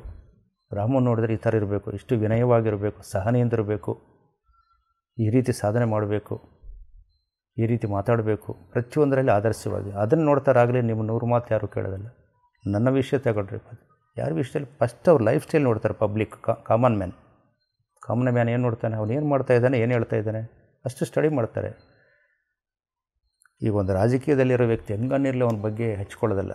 ಹೊರಗಡೆ ಸಮಾಜದಲ್ಲಿರೋ ವ್ಯಕ್ತಿಗಳಿಗೆ ಅಷ್ಟು ಯಾರು ವ್ಯಾಖ್ಯಾನ ಮಾಡೋಂಗಿಲ್ಲ. ಆದರೆ ನಾವು ಪರಿಶುದ್ಧವಾದ ವ್ಯಕ್ತಿಗಳು, ಜ್ಞಾನ ಬೋಧನೆ ಮಾಡುವಂಥ ವ್ಯಕ್ತಿಗಳಂದಾಗ ಮೈಯೆಲ್ಲ ಕಣ್ಣಿರಬೇಕು. ಇಲ್ಲದಿದ್ದರೆ ನಿಮಗೆ ಒಂದು ದಿನ ದುಃಖ ಬರುತ್ತೆ, ವೇದನೆ ಬರುತ್ತೆ, ಮತ್ತು ಅದೊಂದು ದೊಡ್ಡ ಕರ್ಮ ಆಗುತ್ತೆ. ನಾವು ಮಾಡೋದು ಪುಣ್ಯ ಕರ್ಮ ಅಲ್ಲ, ಕೆಟ್ಟ ಕರ್ಮ ಆಗುತ್ತೆ. ಅದನ್ನು ಅನುಭವಿಸಲೇಬೇಕು. ತಾನು ಕೆಟ್ಟು ಇತರನ ಕೆಡಿಸ್ತಾ ನೋಡು. ಹೌದು ಸರ್. ಅಲ್ಲ, ಸಮಾಜದಲ್ಲಿ ಅಷ್ಟು ಸುಲಭ ಇಲ್ಲ ನಾವು ತಿಳ್ಕೊಂಡಷ್ಟು. ನಮಗೇನು ಡ್ರೆಸ್ ಕೋಡ್ ಇಲ್ಲ PSCMಲ್ಲಿ. ಬೇರೆ ಕಡೆ ಆದರೆ ಹೆಂಗಾದ್ರೂ ನಟನೆ ಮಾಡ್ಬೋದು. ನಟನೆ ಮಾಡೋಕ್ಕೆ ಅವಕಾಶ ಇಲ್ಲ ನಮಗಿಲ್ಲಿ. ನಟನೆ ಮಾಡೋಕ್ಕೆ ನಂಬೋದಿಲ್ಲ. ಏನಿದ್ರು ನಮ್ಮ ಡಿಸಿಪ್ಲೈನ್, ನಮ್ಮ ಡಿಸಿಪ್ಲೈನ್ ಭಾಳ ಇಂಪಾರ್ಟೆಂಟ್ ಇಲ್ಲಿ. ನಮ್ಮ ಚೌಕಟ್ಟಿನಲ್ಲಿ ಸರಿಯಾಗಿ ಇದ್ದುಕೊಂಡು ಮಾತುಗಳನ್ನು ಕೂಡ ಒಳ್ಳೆಯ ರೀತಿಯಲ್ಲಿ ನಾವು ಸಹನೆಯಿಂದ ಅವ್ರನ್ನ ಅರ್ಥ ಮಾಡಿಕೊಂಡು ಅವ್ರಿಗೆ ಏನು ಬೇಕೋ ಸಮಯ ಸಂದರ್ಭ ನೋಡಿ ಅವರಿಗೆಲ್ಲ ಹೇಳ್ತಾ ಹೋದಂಗೆಲ್ಲ ಈ ಸಮಸ್ಯೆ ವ್ಯವಸ್ಥಾಪಕರು ಪತ್ರಿಜಿಗೇನು, ಸಂಸ್ಥೆಗೂ, ನಮಗೆ ಎಲ್ಲರಿಗೂ ಕೂಡ ಒಳ್ಳೆಯದಾಗ್ತದೆ. ಅದು ಬಿಟ್ಟು ಸಿಕ್ಕಾಪಟ್ಟೆ ನಾವು ಯಾರು ನಮ್ಮನ್ನು ಕೇಳೋರಿಲ್ಲ ಅಂಥೇಳಿ ನಾವು ಮಾಡ್ಕೊಂಡು ಹೋದರೆ ಕೊನೆಗೆ ನಿಮಗೆ ಅದು ಸಮಸ್ಯೆ ಆಗುತ್ತೆ. ಅದನ್ನೆಲ್ಲ ಸರಿ ಮಾಡ್ಕೊಳ್ಳೋದಕ್ಕೆ ಮತ್ತೆ ಭಾಳ ಟೈಮ್ ಬೇಕಾಗುತ್ತೆ. ಪತ್ರಿ ಸರ್ ಬಹಳಷ್ಟು ಒಂದು ಸಭೆಗಳಲ್ಲಿ ಈವನ್ ಧ್ಯಾನ ಮಹಾಚಕ್ರಮಲ್ಲಿ ಸ್ಟೇಜ್ ಮೇಲೆ ಹೇಳ್ತಾ ಇದ್ದಾರಲ್ಲ ಸರ್. ಸೊ ನಾನು ಈ ಫಿಸಿಕಲ್ ಬಾಡಿಯಲ್ಲಿ 2095 ಇರ್ತೀನಿ. ಯಾರು ಇರ್ತೀರಿ ಅಂದರೆ ಎಲ್ಲರ ಕೈ ಎತ್ತಾ ಇದ್ವಿ ನಾವು. ಸೊ ಸರ್ ಬಾಡಿ ಬಿಟ್ಟಾಗ, ಫಿಸಿಕಲ್ ಬಾಡಿ ಬಿಟ್ಟಾಗ ನೀವು ಎಷ್ಟೋ ಒಂದು ವರ್ಷ ಟ್ರಾವೆಲ್ ಮಾಡಿದಿರಿ ಅವ್ರ ಜೊತೆ. ಸೊ ಅವ್ರನ್ನ ಮತ್ತೆ ಆ ಮಿಸ್ ಆಗಿರೋ ಫೀಲು ಅದು ಬಂದಿಲ್ವಾ ಸರ್? ಅವ್ರನ್ನ ಮಿಸ್ ಮಾಡ್ಕೊಂಡು ನನಗೇನು ಅರಿತಿಲ್ಲ. ನನಗೆ ಮೊದಲಿದ್ದ ಅವ್ರು ಎದಕ್ಕೆ ಹೇಳಿದ್ದಾರೆ ಅನ್ನೋದು ಅವ್ರ ಸ್ಥಿತಿಯಲ್ಲಿ ಅರ್ಥ ಮಾಡಿದ್ರೆ ಅರ್ಥ ಆಗುತ್ತೆ. ನನಗಂತೂ 2095ಗೆ ಅವ್ರು ಇರ್ತಾರೆ ಅನ್ನೋದಿಲ್ಲ. ನಾನು ಯಾರ ಹತ್ರ ಕೂಡ ಡಿಸ್ಕಸ್ ಮಾಡೋದಿಲ್ಲ. ಯಾಕಂದರೆ ಫಿಸಿಕಲ್ವಾಗಿ ಅಷ್ಟು ವರ್ಷ ಈಗ ಪ್ರತಿಯೊಬ್ಬರು ಜನ್ಮ ಎದಕ್ಕೆ ತಗೊಳ್ತಾರೆ ಅಂತಂದರೆ, ಪ್ರತಿಯೊಬ್ಬರಿಗೆ ಒಂದು ಜೀವನವೆಂಬ ಬುಕ್ಕದಲ್ಲಿ ಒಂದು ಸಿಲೆಬಸ್ ಇರುತ್ತೆ, ಪಾಠ್ಯಾಂಶ. ಆ ಸಿಲೆಬಸ್ ಆದಮೇಲೆ ಅವನು ಬುಕ್ ಬಗಲಿಗಿಡ್ತಾನೆ. ಸಿಲೆಬಸ್ ಆದಮೇಲೆ ಎಕ್ಸಾಮ್ ಬರೀತಾನೆ, ಬಗಲಿಗಿಡ್ತಾರೆ, ಮತ್ತೆ ಕಂಟಿನ್ಯೂ ಮಾಡ್ತಾರೆ. ಅಷ್ಟೇ. ಪತ್ರಿಜಿಯವರು ಒಂದು ಸಿಲೆಬಸ್ ಇದೆ, ಆ ಸಿಲೆಬಸ್ ಆಯಿತು. ನಾನು ಸುಮಾರು 5 ವರ್ಷ ಪತ್ರಿಜಿಯವರು ಬಾಡಿ ವೆಕೇಟ್ ಮಾಡೋಕ್ಕಿಂತ ಒಂದು 3 ವರ್ಷದ ಮುಂದೆ ಒಂದು ಸ್ಟೇಟ್ಮೆಂಟ್ ಹೇಳುತ್ತೆ ಪಬ್ಲಿಕ್ ಹತ್ರ. ಏನಂತಂದರೆ, ಪತ್ರಿಜಿಯವರು ಮಾಡೋದು ಹೇಳೋದೆಲ್ಲ ಮುಗಿದಿದೆ. ಇನ್ನು 100 ವರ್ಷ ಹೇಳಿದ್ರು ಅದೇ ಸಬ್ಜೆಕ್ಟ್ ಬಿಟ್ಟು ಅಲ್ಟಿಮೇಟ್ ಇನ್ನೇನು ಇಲ್ಲ. ಕಂಪ್ಲೀಟ್ ಹೇಳಿಬಿಟ್ಟಾರೆ ಅವರು. 2005ಗೆ 15ಗೆ ಕಂಪ್ಲೀಟ್ ಮುಗಿದಿದೆ. ನಾನು 17, 18ಇಂದ ನಾನು ಹೇಳ್ತಾ ಇದ್ದೀನಿ, ಏನಿದೆ ಎಷ್ಟು ಹೇಳಿದ್ರು ಇಷ್ಟೇ. ಅವ್ರು ಹೇಳೋದು ಮಾಡೋದಾಯಿತು ಅಂಥೇಳಿ. ಅದಕ್ಕೆ ಅತ್ಯುತ್ತಮವಾದ ಗುರು, ಅದು ಗುರು ಮೂಲಂ, ಅದೇನು ಹೇಳ್ತಾರಲ್ಲ, ನದಿ ಮೂಲಂ ಗುರು ಮೂಲಂ ಅಂಥೇಳಿ. ಯೋಗಿಗಳು ಅಷ್ಟು ಸುಲಭವಾಗಿ ಅರ್ಥ ಆಗಂಗಿಲ್ಲ. ಅವರ ಆಲೋಚನೆಗಳು ಬೇರೆ, ನಮ್ಮ ಆಲೋಚನೆಗಳು ಬೇರೆ ಇರ್ತವೆ. ಅವರ ಕೆಲಸ ಮುಗಿದ ಮೇಲೆ 1 ಸೆಕೆಂಡು ಕೂಡ ಅಂಟ್ಕೊಂಡಿರೋದಿಲ್ಲ ಇಲ್ಲಿ. ನಾವೇನು ಹೇಳ್ತೀವಿ, ಕಾಮನ್ ಮ್ಯಾನ್ ಏನು ಹೇಳ್ತಾರೆ ಅಂದರೆ 99 ವರ್ಷ ಆದರೂ ಕೂಡ ಇನ್ನೂ ಇರಬೇಕಂತ ಅನಿಸ್ತತೆ. ಏನಂದ್ರಪ್ಪ ಡಾಕ್ಟ್ರು ಅಂತೇಳಿ ಪಕ್ಕದವನು ಕೇಳ್ತಾರೆ. ಎಲ್ಲ ಇರ್ತಾರೆ ಅಂತಂದರೆ ಖುಷಿ ಆಗ್ತಾನೆ. ಆದರೆ ಅವರಂಗಲ್ಲ. ಸತ್ಯ ಗೊತ್ತಿರುತ್ತೆ. ಬರೇ ಈ ಭೂಲೋಕದಲ್ಲಿ ಈ ದೇಹ ತಗೊಂಡಿರೋದು ಈ ಕೆಲಸ ಮಾಡೋದಕ್ಕೆ. ತನ್ನ ಸಿಲೆಬಸ್ ಮುಗೀತು, ತನ್ನ ಮಾಡೋ ಕೆಲಸ ಮುಗೀತು, ಮುಗಿದ ಮೇಲೆ ಹೋಗ್ತಾರೆ. ಆದರೆ ಜನರಿಗೆ ಡೌಟ್ ಏನಂದರೆ, ಪತ್ರಿಜಿಯವರು ಯಾಕೆ ಹೋಗ್ಬೇಕು ಅಂಥೇಳಿ ಹೋಗ್ತಾರೆ. ಇವರ ನಾಲೆಡ್ಜಿಗೆ ತಕ್ಕಂತ ಇರ್ತಾರೆ. ಅವರು ಫಿಸಿಕಲ್ಲಾಗಿ ಮಾಡಿ ಹೋಗಿದ್ದಾರೆ, ಮುಗೀತು. ಇನ್ನೇನು ಮಾಡೋದೇನಿದೆ? ಲಕ್ಷಾಂತರ ಜನ ರೆಡಿ ಮಾಡಿ ಹೋಗಿದ್ದಾರೆ. ಅಲ್ಲಿ ಮುಂದೆ ನೆಕ್ಸ್ಟ್ ಅವ್ರು ಏನು ಮಾಡಬೇಕು ಇನ್ನೊಂದು ಮಾಡ್ತಾ ಹೋಗ್ತಾರೆ. ಪುಟ್ಟಪರ್ತಿ ಸಾಯಿಬಾಬು ಕೂಡ ಹಿಂಗೆ ಹೇಳಿದರು, ನಾನು 94 ವರ್ಷ ಬದುಕ್ತೀನಿ ಅಂತೇಳಿ. ಅವರು ಕೂಡ ಎಷ್ಟು 84, 85 ಅಷ್ಟೇ ವರ್ಷ ಇದ್ದಿದ್ದು. ಈ ಕಡೆ ಯೋಗಿಗಳು ಹೇಳಿದ್ದನ್ನು ನಾವು ಮೇಲ್ಮೇಲೆ ನೋಡಿದರೆ ಅರ್ಥ ಆಗಲ್ಲ. ಅದು ಮೇಲ್ನೋಟಕ್ಕೆ ಅರ್ಥ ಆಗಲ್ಲ, ಮೇಲ್ನೋಟಕ್ಕೆ ವ್ಯಾಖ್ಯಾನ ಮಾಡಬಾರ್ದು ಯಾವಾಗಲೂ ಕೂಡ. ಅವ್ರ ಕೆಲಸ ಮುಗೀತು. ಓಕೆ. ನಾವು ನೋಡೋದಕ್ಕೆ ಅವ್ರಿಗೆ ಒಂದು ಫ್ಯಾಮಿಲಿ, ಒಂದು ಸಮಸ್ಯೆ ಅಂತ ಹಿಂಗೆ ಅದು ಬಂದಿದ್ದಾವೆ ನಾವೆಲ್ಲ ಕೂಡ. ಇದೊಂದು ಡಿಸೈನು. ಅವ್ರ ಕೆಲಸದಲ್ಲಿ ಯಾವತ್ತೂ ಅವರು ಅಟ್ಯಾಚ್ಮೆಂಟ್ ಇದ್ದಿಲ್ಲ. ನಿಮ್ಗೆ ಭಾಳ ವಿಷಯಗಳು ಅರ್ಥ ಮಾಡಿಕೊಂಡ್ರೆ ಅವ್ರ ಹತ್ತರಿಗಿಂತ ದೂರ ಇರೋ ಹೆಚ್ಚಿಗೆ ಅರ್ಥ ಮಾಡ್ಕೊಂಡಿದ್ದಾರೆ ಸಬ್ಜೆಕ್ಟು. ನಾನು ನೋಡಿದ್ದೀನಿ, ಪ್ರತಿಯೊಂದು ಅಬ್ಸರ್ವ್ ಮಾಡೀನಿ. ಅಷ್ಟೇ ಮಾಡಬೇಕು, ಬಿಡಬೇಕು. ಸರ್, ಈ ಒಂದು ಸ್ಪಿರಿಚುವಲ್ ನಾವು ಡೆವಲಪ್ಮೆಂಟಲ್ಲಿ ಒಂದೊಂದು ಸಲ ನಾವು ಎಷ್ಟು ನಮ್ಮನ್ನು ಅಬ್ಸರ್ವ್ ಮಾಡ್ಕೊಂಡ್ರೇನೋ, ಎಷ್ಟು ಸಾಧನೆ ಮಾಡಿದ್ರೇನೋ, ಕೆಲವು ಸಲ ಸ್ಪಿರಿಚುವಲ್ ಈಗೋನೆಸ್ ಅನ್ನೋದು ಬರ್ತಾ ಇರುತ್ತೆ ಸರ್. ಒಬ್ಬರು ನೋಡಿದಾಗ ನಮ್ಮ ಪಕ್ಕದಲ್ಲೇ ನನ್ನ ಫ್ರೆಂಡೇ ಇರ್ತಾನೆ, ನನಗಿಂತ ಸ್ವಲ್ಪ ಚೆನ್ನಾಗಿ, ಈವನ್ ಸೇಮ್ ಸ್ಪಿರಿಚುವಲ್ ವರ್ಕೇ ಆಗಿರ್ಬೋದು, ಆ ಸ್ಪಿರಿಚುವಲ್ ವರ್ಕ್ ಚೆನ್ನಾಗಿ ಮಾಡ್ತಿದ್ರೇನು ಅವನ್ನೆಲ್ಲರೂ ಹೊಗಳ್ತಾ ಇರ್ತಾರೆ, ಅವ್ನಿಗೆ ಒಳ್ಳೆ ಸ್ವಲ್ಪ ಅಟೆನ್ಷನ್ ಸಿಗ್ತಾ ಇರುತ್ತೆ. ಸೊ ಇಂಥ ಟೈಮಲ್ಲಿದ್ದಾಗ ಕೈಂಡ್ ಆಫ್ ಸ್ಪಿರಿಚುವಲ್ ಈಗೋ ಬರ್ತಾ ಇರುತ್ತೆ. ನನಗೆ ಗೊತ್ತು, ನನ್ನ ಹತ್ರ ಈಗೋ ಇದೆ ಅಂತಲೂ ಗೊತ್ತು. ಬಟ್ ಕೆಲವು ಸಲ ಅದರಲ್ಲಿ ನಾವು ಅದನ್ನು 100% ದಾಟಿದ್ದೀವಿ ಅಂದರೆ ಅದಕ್ಕೂ ಆನ್ಸರ್ ದಾಟಿರಲ್ಲ ಅನ್ನೋ ಫೀಲಿಂಗ್ ಬರ್ತಾ ಇರುತ್ತೆ. ಅದರಿಂದ ಪಾರಾಗೋದು ಹೆಂಗೆ ಸರ್? ಆ ಸ್ಪಿರಿಚುವಲ್ ಹೆಂಗೆ ಈಗೋನೆಸ್, ಫಸ್ಟ್ ಆಫ್ ಆಲ್ ಆ ಸ್ಪಿರಿಚುವಲ್ ಈಗೋ ಎನ್ನೆಸ್ ಯಾಕೆ ಬರುತ್ತೆ ಅಂತ ಅದು ಅಷ್ಟು ಮಟ್ಟಿಗೆ ಇದೆ ಅನ್ನೋದು ಅರ್ಥ ಮಾಡಿಕೊಂಡ್ರೆ ನೀವು ಡೆವಲಪ್ ಆಗ್ತಾಯಿದ್ದೀರ ಅಂತ ಅರ್ಥ. ನೀವು ನಿಮ್ಮಲ್ಲಿ ಇದೆ ಅಂತೇಳಿ ನೀವು ಗುರ್ತಿಡ್ಕೊಂಡಿರಲ್ಲ, ಅದು ಒಂದು ಅಷ್ಟು ಸುಲಭವಾಗಿ ಹೋಗಲ್ಲ. ಆಲ್ಮೋಸ್ಟ್ ಆಲು 99% ಎಲ್ಲರಿಗೂ ಇರುತ್ತದು. ಯಾರೋ ಅದಿಲ್ಲದವರು ರೇರ್ ಭೂಮಿ ಮೇಲೆ. ಇನ್ನೊಂದು ಈಗೋ ಅನ್ನೋದು ಕೂಡ ಏನು ಮಾಡುತ್ತೆ ಅಂದರೆ, ಕೆಲವು ಕೆಲಸ ಮಾಡೋದಕ್ಕೆ ಈಗೋ ಕೂಡ ನಮಗೆ ಸಪೋರ್ಟ್ ಕೊಡುತ್ತೆ. ಆ ಈಗೋ ಅನ್ನೋದು ಇಲ್ದಿದ್ರೆ ನಾವು ಆ ಕಾರ್ಯ ಮಾಡೋಕ್ಕಾಗಲ್ಲ. ಈ ಭೂಲೋಕವೆಂಬ ನಾಟಕ ರಂಗದಲ್ಲಿ ಪಾತ್ರಧಾರಿಯನ್ನು ಸಂತೃಪ್ತಿಪಡಿಸುವುದಕ್ಕೆ ನಾವು ಅನೇಕ ಅವಶ್ಯಕತೆಗೆ ಮೀರಿ ಕೆಲಸಗಳು ಮಾಡ್ತಿರ್ತವೆ. ಆದರೂ ಕೂಡ ಸತ್ಯ ಗೊತ್ತಾದಾಗ ಸೂತ್ರಧಾರಿ, ನಾನು ಪಾತ್ರಧಾರಿ ವೇಷದಲ್ಲಿರುವ ಸೂತ್ರಧಾರಿ ಅಂತ ಗೊತ್ತಾಗ ಆ ಪಾತ್ರಕ್ಕೆ ನ್ಯಾಯ ಮಾಡ್ತೀವಿ. ಆದರೂ ಕೂಡ ಸಾಧನೆ ಕಡಿಮೆ ಆದಾಗ ನಾವು ಯಾವಾಗಲೂ ಕೂಡ ಅವಾಗ ಸ್ವಲ್ಪ ಈಗೋ ಜಲ್ಸಿ ಅನ್ನೋದು ಬರುತ್ತೆ. ಅದು ಸಾಧನೆ ಇರೋದಿಲ್ಲ, ಬರೀ ಹೇಳ್ಕೊಂಡು ಹೋಗ್ತಿರ್ತೀವಿ. ಯಾವಾಗ ಒಂದು ಸಲ ಹೇಳ್ಕೊಂಡಿರ್ತೀವಿ, ಅದೆಲ್ಲ ಗೊತ್ತಿದೆ ಅಂತ ಹೇಳ್ಕೊಳ್ತಿರ್ತೀವಿ. ಅದಕ್ಕೆ ನಿರಂತರ ನಾವು ಎಷ್ಟು, ನಾನು ಹೇಳಿದ್ದೀನಿ ಈಗ ಅಲ್ಟಿಮೇಟ್ ನಾನು ತಿಳ್ಕೊಂಡಿದ್ದೀನಿ ಏನಂತೇಳಿ. ಅಲ್ಟಿಮೇಟ್ ತಿಳ್ಕೊಂಡಿನಿ ಅಂತೇಳಿ ನಾನು ಇವಾಗ ಇದ್ದೀನಿ ಅಂತಂದರೆ ಇಲ್ಲ. ಅಲ್ಲಿ ಹೋಗಿ ಬಂದಿನಿ, ಆ ಸ್ಥಿತಿ ನೋಡಿ ಬಂದಿನಿ, ಆ ಸತ್ಯ ಗೊತ್ತಿದೆ. ಯಾವಾಗಾದರೂ ಅಲ್ಲಿಗೆ ಹೋಗ್ಬೋದು. ನಿರಂತರ ಆ ಸ್ಥಿತಿಯಲ್ಲಿ ಅಂದರೆ ನಾನು ಕೂಡ ಇಲ್ಲ. ನೀವು ಇದ್ದೀರೇನು ಸರ್ ಇವಾಗ ಪ್ರೆಸೆಂಟ್ ಅಂದರೆ ಇಲ್ಲ, ಒಂದು ಸಲ ಶೇಕ್ ಆಗ್ತಿರ್ತದೆ. ಅದಕ್ಕಾಗಿ ಯಾವುದು ಇದರ ಬಗ್ಗೆ ನಾವು ಚಿಂತೆ ಮಾಡೋದು ಬೇಕಾಗಿಲ್ಲ. ನಾನೊಂದು ನಿಮಗೊಂದು ಸಿಂಪಲ್ ಎಕ್ಸಾಂಪಲ್ ಹೇಳಿದೆ. ನಾನು ಒಂದು ಮಾವಿನ ಗಿಡದಲ್ಲಿ ಮೊಗ್ಗೆ ಇರ್ತವೆ. ಫಸ್ಟು ಮೊಗ್ಗುಗಳು ಲಕ್ಷಾಂತರ ಬರ್ತವೆ. ಅದರಲ್ಲಿ ಕೆಲವು ಮಾತ್ರ ಹೂವು ಆಗ್ತವೆ, ಕೆಲವು ಮಾತ್ರ ಕಾಯಿ ಆಗ್ತವೆ, ಕೆಲವು ಮಾತ್ರ ಹಣ್ಣು ಆಗ್ತವೆ. ನೀವೇನಂತ ತಿಳ್ಕೊಂಡ್ರಂದರೆ, ಕೆಲವು ಹಣ್ಣಾಗಿದೆ ಪತ್ರಿಜಿ ಅಂತವ್ರು, ಭಾಳ ಮಧುರವಾಗಿ ಸ್ವೀಟ್ ಇದೆ, ಅದು ಟೇಸ್ಟ್ ಇದೆ. ನೀವು ಕೂಡ ಏನಂಕೊಂಡ್ರಿ ಮಾವಿನ ಅದು ಕಲರ್ ಬಂದಿದೆ ಒಂದು ಕಡೆ, ನಾನು ಹಣ್ಣಾಗಿನಂತ ತಿಳ್ಕೊಂಡಿರಿ, ಇನ್ನೊಂದು ಕಡೆ ಆಗಿಲ್ಲ. ಅದೇನಾಗುತ್ತೆ, ತಿನ್ನೋಕೆ ಟ್ರೈ ಮಾಡಿದೆ ಏನಾಗುತ್ತೆ, ಇನ್ನೂ ಹುಳಿ ಉಳಿದಿದೆ ಸ್ವಲ್ಪ, ಆದರೂ ಕೂಡ ಆಗುತ್ತೆ.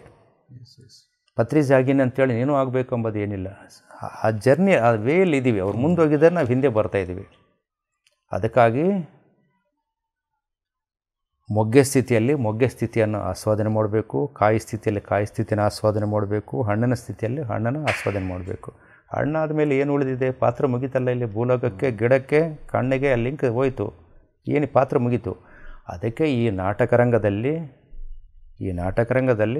ಪಾತ್ರಗಳು ಚೇಂಜ್ ಮಾಡ್ಕೊತ ಹೋಗ್ತೀವಿ. ಎಲ್ಲ ಆದಮೇಲೆ ಏನು ಇರೋಂಗಿಲ್ಲ. ಪಾತ್ರ ಮುಗಿದ ಮೇಲೆ ಸ್ಟೇಜ್ ಇಳಿಬೇಕು. ಅದಕ್ಕೆ ಇನ್ನೂ ಆಡೋಣ ಸ್ವಲ್ಪ ದಿನ. ಇವೆಲ್ಲ ದ್ವಂದ್ವ ಇರುತ್ತೆ. ಅದು ಕೂಡ ನಾವೇನು ಚಿಂತೆ ಮಾಡೋದು ಬೇಕಾಗಿಲ್ಲ. ಇದೆಯಲ್ಲ ಅಂತೀವಿ. ಇದೆ ಅನ್ನೋ ಅರಿವಿದೆಯಲ್ಲ ನಿಮಗೆ, ಅದನ್ನು ಸರಿ ಮಾಡುತ್ತೆ. ಭಾಳ ಜನಕ್ಕೆ ಆ ಅರಿವು ಕೂಡ ಇರೋದಿಲ್ಲ. ನಿಮಗಿದೆ, ಅದು ಬರ್ತಾನೆ ಇರುತ್ತೆ ಸರ್. ಅಲ್ಲಲ್ಲ, ಅದೇ ಆತ್ಮವಿಮರ್ಶೆ ಅಂದರೆ ನನ್ನಲ್ಲೇ ಇದೆಯಲ್ಲ ನಾನು ಕೂಡ ಹೇಳ್ತಿರ್ತೀನಿ ಅಲ್ಲಿ. ಅದು ಹೇಳ್ಕೋಬೇಕು. ಯಾವಾಗಲೂ ಈ ಪಾತ್ರಧಾರಿಗೆ ಇಂಪಾರ್ಟೆನ್ಸ್ ಕೊಡಬಾರ್ದು ಜಾಸ್ತಿ. ಅದನ್ನು ನಮ್ಗೆ ನಾವೇ ಅಪ್ರಿಷಿಯೇಟ್ ಮಾಡ್ಕೊತ ಹೋದಂಗೆಲ್ಲ ಅವನು ಇನ್ನೂ ಸ್ಟ್ರಾಂಗ್ ಆಗಿ ನಿಮ್ಮ ತುಳಿದು ಬಿಡ್ತಾನೆ. ಒರಿಜಿನಲ್ ತುಳಿತಾನೆ, ಒರಿಜಿನಲ್ ಹೋಗ್ತದೆ, ಡೂಪ್ಲಿಕೇಟ್ ಉಳಿತತೆ. ಅದಕ್ಕಾಗಿ ಯಾವಾಗಲೂ ನಮ್ಮಲ್ಲಿರುವ ಮಿಸ್ಟೇಕ್ಸನ್ನು ನಾವು ಓಪನಾಗಿ ಹೇಳ್ಕೋಬೇಕು. ನಾನು ಅದೇ ಕೆಲಸನೇ ಮಾಡೋದು. ಹೇಳ್ಕೊಳ್ಳೋದಂಗೆಲ್ಲ ಅವನು ಸ್ವಲ್ಪ ಡೌನ್ ಆಗ್ತಾನೆ, ಇವೆಲ್ಲ ಕಡಿಮೆ ಆಗ್ತವೆ. ಸರ್, ಪತ್ರಿಸ್ ಅವರು ಇದ್ದಾಗ ಎಷ್ಟೋ ಸಲ ಫಂಕ್ಷನ್ಸ್ ಬರ್ತಾಯಿದ್ರು, ಎಷ್ಟೋ ಅವರು ಜ್ಞಾನವನ್ನು ಹೇಳ್ತಾಯಿದ್ರು. ಅವರು ಕ್ಲಾಸಸ್ಸು ನಾವೆಲ್ಲ ಅಟೆಂಡ್ ಆಗ್ತಾಯಿದ್ವಿ. ಒಂದು ಫ್ಯಾಮಿಲಿಯಲ್ಲಿ ತಂದೆ ಇದ್ದರೂ ಫಿಸಿಕಲ್ ಆಗಿ ಅನ್ನೋ ಭಾವನೆ ನಮಗೆಲ್ಲ ಇತ್ತು. ಇವಾಗ ಚೈತನ್ಯ ರೂಪದಲ್ಲಿ ಇದ್ದಾರೆ ಅಂತ ಗೊತ್ತಿದ್ರೇನು ಬಹಳಷ್ಟು ಸಲ ಇವಾಗ ಪತ್ರಿಸಾರ ಇಲ್ಲಲ್ಲ ಅನ್ನೋ ಒಂದು ವರ್ಡ್ಸು ಬರ್ತಾ ಇರುತ್ತೆ. ಬಟ್ ಹಂಗಿದ್ದಾಗ ಕೆಲವರು ಪತ್ರಿಸಾರ ಇಲ್ಲಲ್ಲ, ಕೆಲವರು ಥರ್ಡ್ ಪರ್ಸನ್ಸು, ಬೇರೆ ಸಂಸ್ಥೆಯವರು, ಇವಾಗ ಪತ್ರಿಸಾರ ಇಲ್ಲಲ್ಲ, ಇವಾಗ ಸಂಸ್ಥೆ ಅದು ಏನು, ಈ ಥರನೂ ಬರ್ತಾಯಿದೆ ಟಾಕ್ಸು. ಬಟ್ ಆದರೂ ಇವಾಗ ಪತ್ರಿ ಸರ್ ಜೊತೆ ಇಷ್ಟು ವರ್ಷ ನಾವು ಟ್ರಾವೆಲ್ ಮಾಡಿ ಪತ್ರಿ ಸರ್ ಜೊತೆ ಇಷ್ಟು ಜ್ಞಾನವನ್ನು ಪಡೆದಂತಹ ವ್ಯಕ್ತಿಗಳೂ ಇವಾಗ ಕೆಲವು ಸಲ ಸರ್ ಫಿಸಿಕಲಾಗಿ ಇಲ್ಲ ಅಂದ ತಕ್ಷಣ ಬೇರೆ ಬೇರೆ ಕಲರ್ಸ್ ಎಲ್ಲ ಬರ್ತಾ ಇದೆ, ಓಪನ್ ಆಗಿ ಹೇಳ್ತಿದ್ದೀನಿ ಸರ್. ಬಟ್ ಆದರೂ ಒಬ್ಬ ಧ್ಯಾನಿಯಾಗಿ ಅಥವಾ ಒಬ್ಬ ಮಾಸ್ತರ್ ಆಗಿ ನಾವು ಯಾವ ಥರ ಜವಾಬ್ದಾರಿಯಾಗಿರಬೇಕು ಈ ಸಂಸ್ಥೆಯನ್ನು ಅಥವಾ ಪತ್ರಿಜಿಯವರ ಜ್ಞಾನವನ್ನು ಎಲ್ಲ ಕಡೆನೂ ಹರಡಬೇಕು ಅಂದರೆ ಎಂತಹ ಒಂದು ಜವಾಬ್ದಾರಿಯನ್ನು, ಅಂದರೆ ಯಾವ ಥರ ನಾವು ಇರಬೇಕು ಸರ್, ಒಬ್ಬ ಮಾಸ್ತರ್ ಆಗಿ ಯಾವ ಥರ ನಾವು ಇರಬೇಕಂತ ನೀವು ಹೇಳಲಿಕ್ಕೆ ಇಷ್ಟಪಡ್ತೀರಾ ಸರ್? ಇಲ್ಲಿ ಭಾಳ ಜನ ಇಲ್ಲಿ ಸೇವೆ ಮಾಡ್ತಿರ್ತಾರೆ, ಪತ್ರಿಜಿಯವ್ರ ಜೊತೆ ತಿರುಗಾಡ್ತಾ ಇರ್ತಾರೆ, ಸ್ಟೇಜ್ ಮೇಲೆ ಪತ್ರಿಜಿಯವ್ರಿಗೆಲ್ಲ ಮಾಡ್ತಿರ್ತಾರೆ. ಆದರೂ ಕೂಡ ಸಾಧನೆಯಲ್ಲಿ ಪರ್ಫೆಕ್ಟ್ ಇರೋದಲ್ಲ. ಅವರು ಸತ್ಯಾಂಶ ಗೊತ್ತಿರೋಂಗಿಲ್ಲ. ಅವರಿಗೆ ಸತ್ಯಾಂಶ ಗೊತ್ತಿದ್ದ ವ್ಯಕ್ತಿಗಳು ಕೆಲವರೇ ಇರ್ತಾರೆ.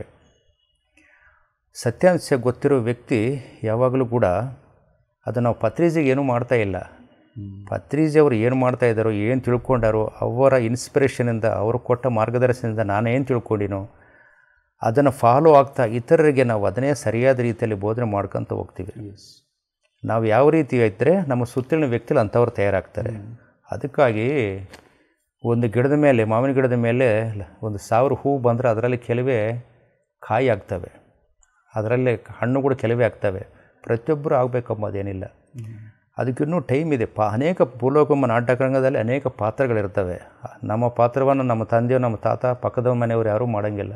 ನಾವು ಮಾಡೋ ಪಾತ್ರಗಳು ಇನ್ನೂ ಕೆಲವು ಇರ್ತವೆ. ಅದಕ್ಕೆ ಅಜ್ಞಾನ ಉಳಿದಿರ್ತದೆ. ಸತ್ಯ ಕೂತಿದ್ರು ಕೂಡ ಹಂಗೆ ಅಜ್ಞಾನದಲ್ಲಿ ಕೆಲವರು ಹೋಗ್ತಿರ್ತಾರೆ. ಯಾಕಂದರೆ ಪಾತ್ರಗಳಿನ್ನೂ ಸಂಪೂರ್ಣ ಆಗಿರೋಂಗಿಲ್ಲ. ಬರ್ತಾರೆ, ಅವ್ರು ಕೂಡ ಟೈಮ್ ಹಿಡಿಯುತ್ತೆ. ಸ್ವಲ್ಪ ಹೊರಗಡೆ ಹೋಗಿ ಮತ್ತೆ ಅಲ್ಲಿ ಸ್ವಲ್ಪ ಪ್ರಾಬ್ಲಮ್ ಆದಾಗ ಮತ್ತೆ ಇಲ್ಲಿಗೆ ಬರ್ತಾರೆ. ಅಯ್ಯೋ, ಇದಕ್ಕಿಂತ ಅತ್ಯುತ್ತಮವಾದ ಯಾವುದೂ ಇಲ್ಲಲ್ಲ, ಇಂಥದ್ದನ್ನು ನಾನು ಬಿಟ್ಟು ಎಲ್ಲೂ ಮತ್ತೆ ನಾನು ತಪ್ಪುದಾರಿಗೆ ಹೋಗಿನ ಅಂತೇಳಿ ಮತ್ತೆ ಬರ್ತಾರೆ. ಅಲ್ಟಿಮೇಟ್ ಪ್ರತಿಯೊಬ್ಬರು ಇಲ್ಲಿಗೆ ಬರಲೇಬೇಕು.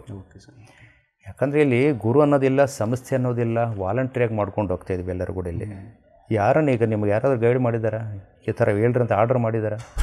ಯಾರು ವಾಲಂಟ್ರಿಯಾಗಿ ನಮ್ಮ ಸೇವೆ ಮಾಡ್ತೇವೆ. ಪ್ರತಿಯೊಬ್ಬರೂ ನಾವು ಮಾಡ್ಕೊಂಡು ಹೋಗ್ತಾಯಿದ್ದೀವಿ. ಎಲ್ಲ ಸಂಸ್ಥೆಗಳಲ್ಲಿ ಕೂಡ ಆ ಥರ ವ್ಯಕ್ತಿಗಳಿರ್ತಾರೆ. ಇವತ್ತು ರಾಮಚಂದ್ರ ಮಿಷನ್ ಇಲ್ಲ, ರಾಮಕೃಷ್ಣ ವಿವೇಕಾನಂದಂದಿದೆ, ಓಶೋದಿದ್ದಾವೆ, ಎಲ್ಲವಿದೆ. ಅವ್ರು ನೋಡಿದ್ರೆ 1000 ಪಟ್ಟು ನಮ್ಮ ಸಂಸ್ಥೆ ಎಲ್ಲಕ್ಕಿಂತ ಮುಂದಿದೆ. ಪ್ರೆಸೆಂಟ್ ಮೂಮೆಂಟಲ್ಲಿ 1000 ಪಟ್ಟು. Excellent sir. ಎಷ್ಟು ವಾಲಂಟ್ರಿಯಾಗಿ ಇದರಲ್ಲಿ ಅನ್ಎಜುಕೇಟೆಡ್ ಇವತ್ತು ಬರಲಾರ್ದವರು ಕೂಡ ಒನ್ ಡೇ ವರ್ಕ್ಶಾಪ್ ಮಾಡ್ತಾಯಿದ್ದಾರೆ, ಆತ್ಮಬೋಧನೆ ಮಾಡ್ತಾಯಿದ್ದಾರೆ. ಸಾಧ್ಯ ಆಗುತ್ತಾ? ಮನೆಯಲ್ಲಿ ಪಾತ್ರೆ ಮುಸುರೆ ತೊಳೆ ಒಂದು ಹೆಣ್ಮಗಳು ಕೂಡ, ಕೆಲಸದ ಹೆಣ್ಮಗಳು ಕೂಡ ಬಂದು ಒನ್ ಡೇ ವರ್ಕ್ಶಾಪ್ ಮಾಡೋಗಿದ್ದಾಳೆ ನಮ್ಮ ಸಂಸ್ಥೆಯಲ್ಲಿ. ಅವ್ರಿಗೇನು ಓದು ಇಲ್ಲ, ಏನೂ ಇಲ್ಲ. ಯಾವ ರೀತಿ ಸಾಧ್ಯ ಆಗುತ್ತೆ? ತಿಂಗಳಿಗೆ 1000-2000ಗೆ ಕೆಲಸ ಮಾಡೋ ಹೆಣ್ಮಗಳು ಇವತ್ತು ಒನ್ ಡೇ ವರ್ಕ್ಶಾಪ್ ಮಾಡ್ತಾಯಿದ್ದಾರೆ. ಅದು ಹೇಗೆ ಸಾಧ್ಯ ಆಯಿತು? ಒಬ್ಬ ರಿಕ್ಷಾ ತುಳಿಯೋ ವ್ಯಕ್ತಿ, ತಲೆಗೆ ಎಣ್ಣೆ ಇಲ್ಲ, ಕಾಲಲ್ಲಿ ಚಪ್ಪಲಿಲ್ಲ, ಗಂಡ ಹೆಂಡತಿ ಮಕ್ಕಳು ಬಂದು 2 ಗಂಟೆ ಧ್ಯಾನ ಮಾಡ್ಕೊಂಡು ಹೋಗ್ತಾರೆ. ಎಲ್ಲಿಂದ ಬಂತವ್ರಿಗೆ ಆ ಸಂಸ್ಕಾರ? ಅದೇ ಯಾವ ಗೂಡಿನ ಹಕ್ಕಿಗಳು ಆ ಗೂಡಿಗೆ ಸೇರ್ತವೆ.